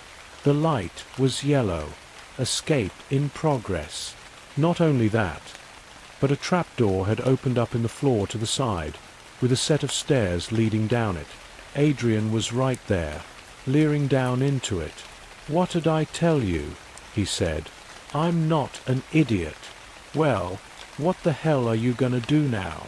Ken asked. Go down there, and then what? Tame it, or something. Tame it. Die. We'll see what happens. Not like it matters anymore. Unless you wanna give me the kid. Sond who didn't budge. Adrian scoffed. I'll be honest. I was planning on releasing this thing regardless. You can't just keep something like this all locked up, you know? His remaining eye was wide with excitement as he said it. He looked back at the trapdoor. The great unknown, huh? He muttered, before bolting down the stairs. Should we have stopped him? Cale asked, as Adrian disappeared into whatever abyss was waiting for him. I don't know, Ken responded. Would there have been a point? A long period of silence followed. It could have been an hour, maybe close to 2. But regardless of the time, nothing happened. No giant creature bursting out from the floor. No portal sucking us into hell. Well, one thing did change. The light on the panel turned from yellow to red. The calamity had escaped. But that happened a while ago. Adrian never even came up. Safe to say, we were at a loss for any kind of explanation. So, what now? Bella asked. Do we leave, or? Feels weird leaving it like this, doesn't it? Cale responded. I guess, Ken added. Don't really know where else to go from here, though. There is one other option, I said. It was an instinctive outburst, something I was hardly thinking about myself. And what is that? I gestured towards the open door. We could go down and see what happened for ourselves. Ken blinked a few times in disbelief. Are you fucked in the head? Was I? It was a fleeting thought. Aren't you curious? I asked. About what they've been trying to contain this whole time? Ken laughed. Well, I never wanted to be here in the first place, so it really doesn't matter to me. But if you wanna go, then make it quick. I'm sure this place won't be quiet for much longer. I stopped myself for a second. Is this really what I want? I thought to myself. I didn't really know. Yet. There was some kind of strange impulse driving me forward. Maybe there was never a calamity in the first place, Cale spoke up. What if it was just a scare tactic? That theory could have held some weight, but it didn't answer the question of what the hell had happened to Adrian. Oh, it exists for sure. A new voice came from behind us. We all turned around, already on edge from everything that had happened before. But it was Clint, still bloody and beaten from his bout with the warden. Clint. Ken grinned at him. Geez, you're still alive? NASA and I made a bet about whether or not you were gonna survive. Can't really collect now since he's dead though. Yeah. Clint smiled back. How much you put on me? About 600. Ghoul, I'm offended. Don't you have any faith in me, buddy? I know you're a high roller. At least in Vegas. You know, it's great that you guys are friends and all, Cale interrupted. But what the hell were you saying about the calamity? I'll tell you, but first you gotta tell me something. Who the hell opened up the door? This crazy fucking guy. Don't think you know him. I responded. And he's down there. Right now. I nodded. Clint's expression turned dead serious. God damn it. He muttered. He drew a handgun from his belt and began rapidly descending the stairs. The rest of looked at each other in confusion before quickly following after him. It was a longer journey than I had anticipated. It really begged the question of why such a lengthy set of stairs was constructed in the first place. Once we got down there, we found ourselves in some kind of laboratory, with dusty monitors and haphazard stacks of documents strewn everywhere. At the very end of the lab was a metal door that was wide open. We could see Adrian standing inside the room that it led into. I couldn't really tell what he was doing at first. It kind of just looked like he was standing still. And then I realized that's all that he was doing. He paid no attention to us. He was simply staring ahead. Although I couldn't quite see what he was staring at first. That is, whatever you do, do not look inside the damn room. Clint shouted at us. He said it just a little bit too late. I don't know how I can describe what I was seeing. On the surface, it's simple. There was a monitor. Adrian was simply staring at a monitor. But what was on that monitor was tougher to explain. An amalgamation of incomprehensible shapes and figures, shifting and moving in ways completely alien to human perception. And then, there were the colors. Colors I'd never seen before in my life. Colors that I'm pretty sure didn't exist. In that moment, I could feel my mind fading, my sense of self dissolving into the void. I was utterly transfixed on whatever the hell was on that monitor. I could feel some kind of strange pleasure overwhelming my senses, but at the same time, I was trying my absolute hardest to look away. My emotions were utterly conflicted, which only worsened the already perplexing situation. I was eventually snapped out of it after some unknown duration. I remember jumping at the sounds of multiple gunshots, before feeling a debilitating migraine and experiencing fleeting moments of blindness. I bent over in pain, before blinking a few times and looking back up to see Clint carrying Adrian's limp, bullet-ridden body, with the door to the room now shut behind him. As soon as he was done with that, he pressed his back against the wall, eyes wide and breathing heavy like a child who'd just seen a ghost. What the hell was that all about? And what the fuck is wrong with you? Ken asked him. I guess nobody else had gotten a glimpse of the monitor, because they wouldn't have been asking that. I understood why that thing was far more dangerous than anything in this prison could have ever been.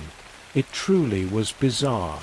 The pleasure I felt from watching it was an immediate high. As soon as I was taken away from the stimulus, I was hit with an immediate, jarring low. Not like the come-down that coincides with taking dopamine-releasing drugs. It was like, one moment, it felt like I understood something, as if that thing was letting me in on some kind of forbidden secret. But for the moments following, it felt as if my comprehension of the world had shattered entirely, as if my brain was trying hard to reject what I just learned, putting me in some state of existential dread. At least, that's the best way that I can put it. That was the calamity, wasn't it? I said, still mentally reeling from the experience. Clint looked at me and nodded. But what? I could barely get the question out, but Clint answered regardless. Some things don't have simple answers. All that I know is that somewhere out there, in the vast expanse above us, there's something that we were never meant to see. Something that we cannot cross paths with. But if it's up there, then we shouldn't have to worry about it then, right? What's with all this shit? And why the hell are we monitoring it? I asked. Clint sighed. Here's the thing. As soon as we found out about its existence, it found out about ours. In a way, we're linked to it. Every second that a human eye perceives that thing, it reciprocates that attention. If somebody looks at it for too long, then they're pretty much inviting it right over to us. I could hardly respond to this shit. I guess I should tell you all this part as well, he continued. It's already coming towards us. Best Eatis put it at about around 19,000 years away. But after today, it's probably a lot closer now. He looked down at Adrian.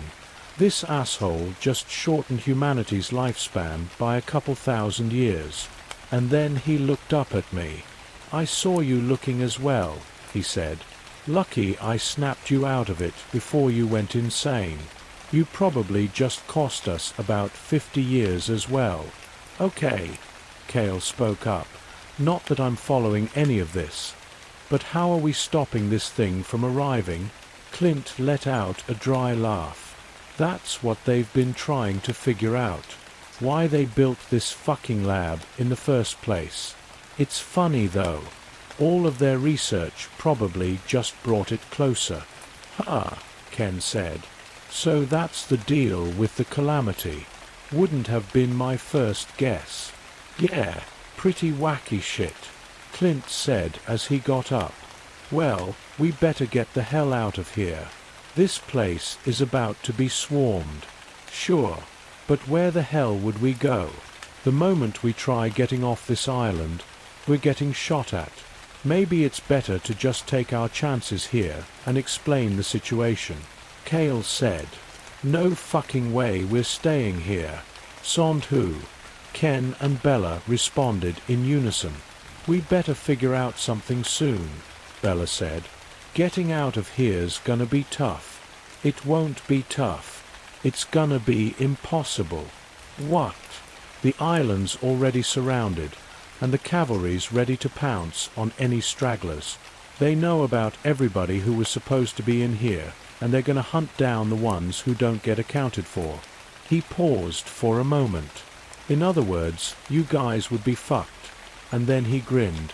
If I wasn't here. He took out a bizarre-looking cell phone and dialed a number. Hey, I'm done, he spoke into it. Come pick me up. Before we could ask any questions, a small blue portal opened up in the ground a few meters away from us.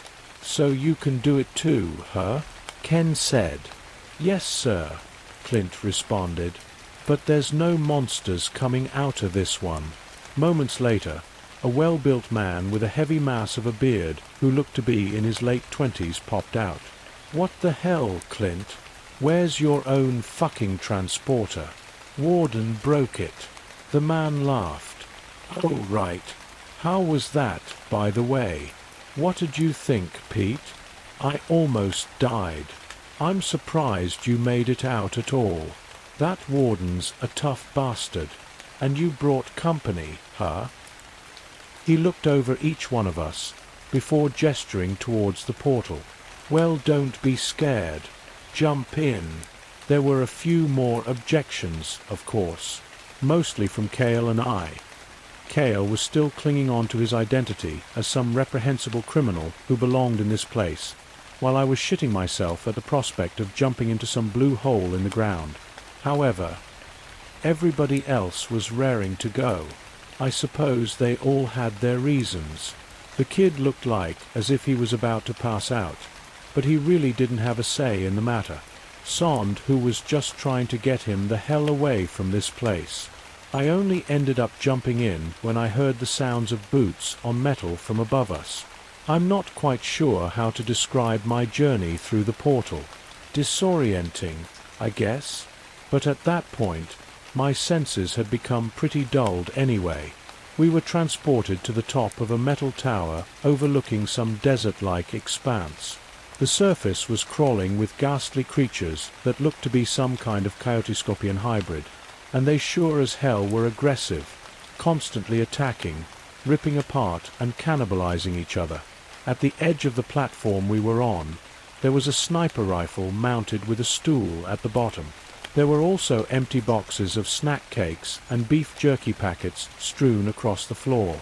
"Why are you hanging out in this dump?" Clint asked him, looking disgusted at the sight below. "Target practice," Pete responded. "Remember the guy we were supposed to kill in Paradise X? Couldn't hit him for shit, and then I nearly got my dick chopped off dash. Hold on, are you just not gonna explain where the fuck we are?" Cale interrupted, sounding somewhat exasperated. "I mean, I thought what just happened was pretty obvious," Pete responded. "We hopped to another dimension. Congrats, you're a jumper now." "A jumper? Didn't Adrian say something about that?" "So, where do you want to go next?" Clint asked. "Wait, what did you mean?" Ken spoke up. "Like, to another dimension?" Clint nodded. "Well, I mean, I thought we were." "Geez, Ken, I thought you were a little more adventurous than that." Ken sighed. "I don't know. I make my around Earth pretty well, you know." "I'm down," Bella said, causing Ken to whip his head around. "You're serious?" "Yeah. I mean, what's left to do on Earth? Might as well see something cool while we're alive. Besides, if you go back, you're just gonna get captured again. You really aren't as slick as you think. And what was that thing you told me all those years ago?" Ken raised an eyebrow. "I'll follow you anywhere," Bella said mockingly. Ken chuckled somewhat nervously. "I never said that. Maybe it was similar, but it wasn't that lame." "Whatever," Bella continued, walking towards Clint and Pete.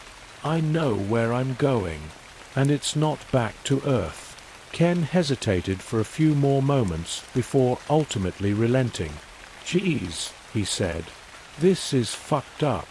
What about you, vampire?" Clint looked at Cale. "I'm not sure," he responded. "I think of vacations more than I deserve." Clint continued. "So you still think that rotting away in a prison's gonna do anybody any good? Well, I'll tell you something that might pique your interest.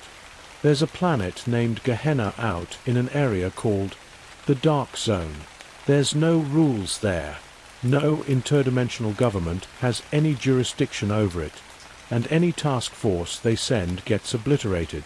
And trust me, there's some bad shit happening to innocent beings over there. Shit that makes your blood boil just by thinking about it. It can't be helped, I guess. Nobody coming to take out the bad guys and stop the suffering." He looked Cale dead in the eye. "Look, you're not the strongest, but you're strong enough to make a difference. Not to mention, you can get even stronger." Don't waste your life. Go and help those people. There's a militia of vigilantes called the Deliverance, pushing back against the gangs and traffickers controlling that place. We can get you over there, and then you can go and find them. Join them. Tell them I sent you." It took a moment, but Cale ultimately relented to the proposition. Even though he was acting reluctant, I could tell that he was glad. He had a purpose once again. "Now," Clint said, turning to face us, "what do we do with you guys?" RJ still looked terrified as he clung onto Sondhu. "Geez, Clint," Pete said, as he fired another sniper bullet down into the mass of creatures. "You're getting kids caught up in your messes as well?" Sondhu sighed. "Look, I appreciate you getting us out of there, but we need to go back." Clint and I both raised an eyebrow. "What? They'll track you guys down for sure." "That's a terrible idea." "Maybe so. But it's out of my hands. I have one more thing I need to figure out." He looked at RJ. "One more thing I need to figure out. For his sake. Trust me." Clint sighed. "Fair enough. Well, you want me to come along?" I asked. Sondhu smiled at me. "Nah, this is something we need to do on our own." "Well," I responded, "it's been a ride, man." It felt weird saying bye to him like this. "Yeah, sure has. But if things work out, you'll definitely see me again." And just like that, everything had been settled. Sondhu and RJ were headed back to Earth. Their exact destination? Well, I'd rather not say it on here. Cale was headed to Gehenna in order to join the Deliverance. Pete stayed on the desert planet in order to continue his shooting. Once Clint had fixed his transporter, him, Ken and Bella went off to God knows where. Well, to be more accurate, I went with them as well, but things got complicated pretty quickly and we got separated. So where am I now? That's a long story for another time. I'm back on Earth right now, but I won't be able to stay here for long. The chasm has been rebuilt and they've appointed an actual head warden who's been looking for me. I hear he's a real hard-ass. On top of that, I have piles of unfinished business scattered here and there. If I don't deal with those then, well, they'll definitely be coming back to haunt me. But I think things will work out in the end. At least, I hope they do. Story 3. I found my doppelganger, and my life hasn't been the same since. It started with a photograph. My friend Sarah texted me one evening, asking if I had a twin. I laughed it off, knowing I was an only child. Then she sent me a picture she had taken at a local coffee shop. My smile faded. The man in the photo looked exactly like me. Same haircut, same build, even the same taste in clothes. He was sitting at a table, reading a book, completely unaware that his picture was being taken. I felt a chill run down my spine. Doppelgangers were supposed to be a myth, right? A creepy coincidence. I told Sarah it was just a look-alike, but I couldn't shake the unease. A few days later, my girlfriend, Lily, mentioned seeing me at a bar downtown. I hadn't been to that bar in months. She insisted it was me, though, even describing the jacket I had worn to work that day. The jacket that was currently hanging in my closet. I laughed it off, but now I was starting to feel paranoid. Things got worse. I started receiving texts from friends and colleagues, all saying they had seen me in places I hadn't been. Shopping malls, parks, even at work functions I hadn't attended. Each time, the stories were the same. I was friendly, chatty, and completely myself. Except it wasn't me. One evening, I decided to find him. My double. I started frequenting the places where he had been spotted, hoping to catch a glimpse. Days turned into weeks with no luck. I began to question my sanity. Maybe it was just a series of strange coincidences. Maybe I was overreacting. Then one night, I came home to find the lights on. I distinctly remembered turning them off before leaving. My heart pounded as I crept inside, fearing an intruder. But the apartment was empty, nothing out of place except for one thing, a note on the kitchen counter. "Stop looking for me." I felt a surge of anger. Who was this person, and why was he messing with my life? I tore the note to shreds, determined not to be intimidated. But the fear lingered. Someone who looked exactly like me had been in my home. Someone who knew I was looking for him. The next day at work, my boss called me into her office. She looked concerned, asking if everything was okay. Apparently, I had missed an important meeting the previous day. I hadn't. I was there, taking notes, participating. I even remembered the discussions we had. But she insisted I wasn't. That night, I set up a camera in my living room, hoping to catch my doppelganger in the act. I barely slept, jumping at every noise, every creak of the floorboards. In the morning, I checked the footage. It showed me walking into the apartment, looking around, and then leaving again. Except I hadn't come home until much later. My doppelganger was real, and he was living my life. I started to lose track of what was real and what wasn't. Friends would ask about conversations I didn't remember having, places I didn't remember going. I began to isolate myself, fearing that I was losing my grip on reality. One evening, while staring at my reflection in the bathroom mirror, I noticed something, a small scar above my eyebrow. I had gotten it in a bike accident when I was 12. I realized that if this imposter looked exactly like me, he must have that scar too. It was a small detail, but it was something only someone who had lived my life would have. Determined to confront him, I went to all the places he had been seen, asking around, showing the photograph Sarah had taken.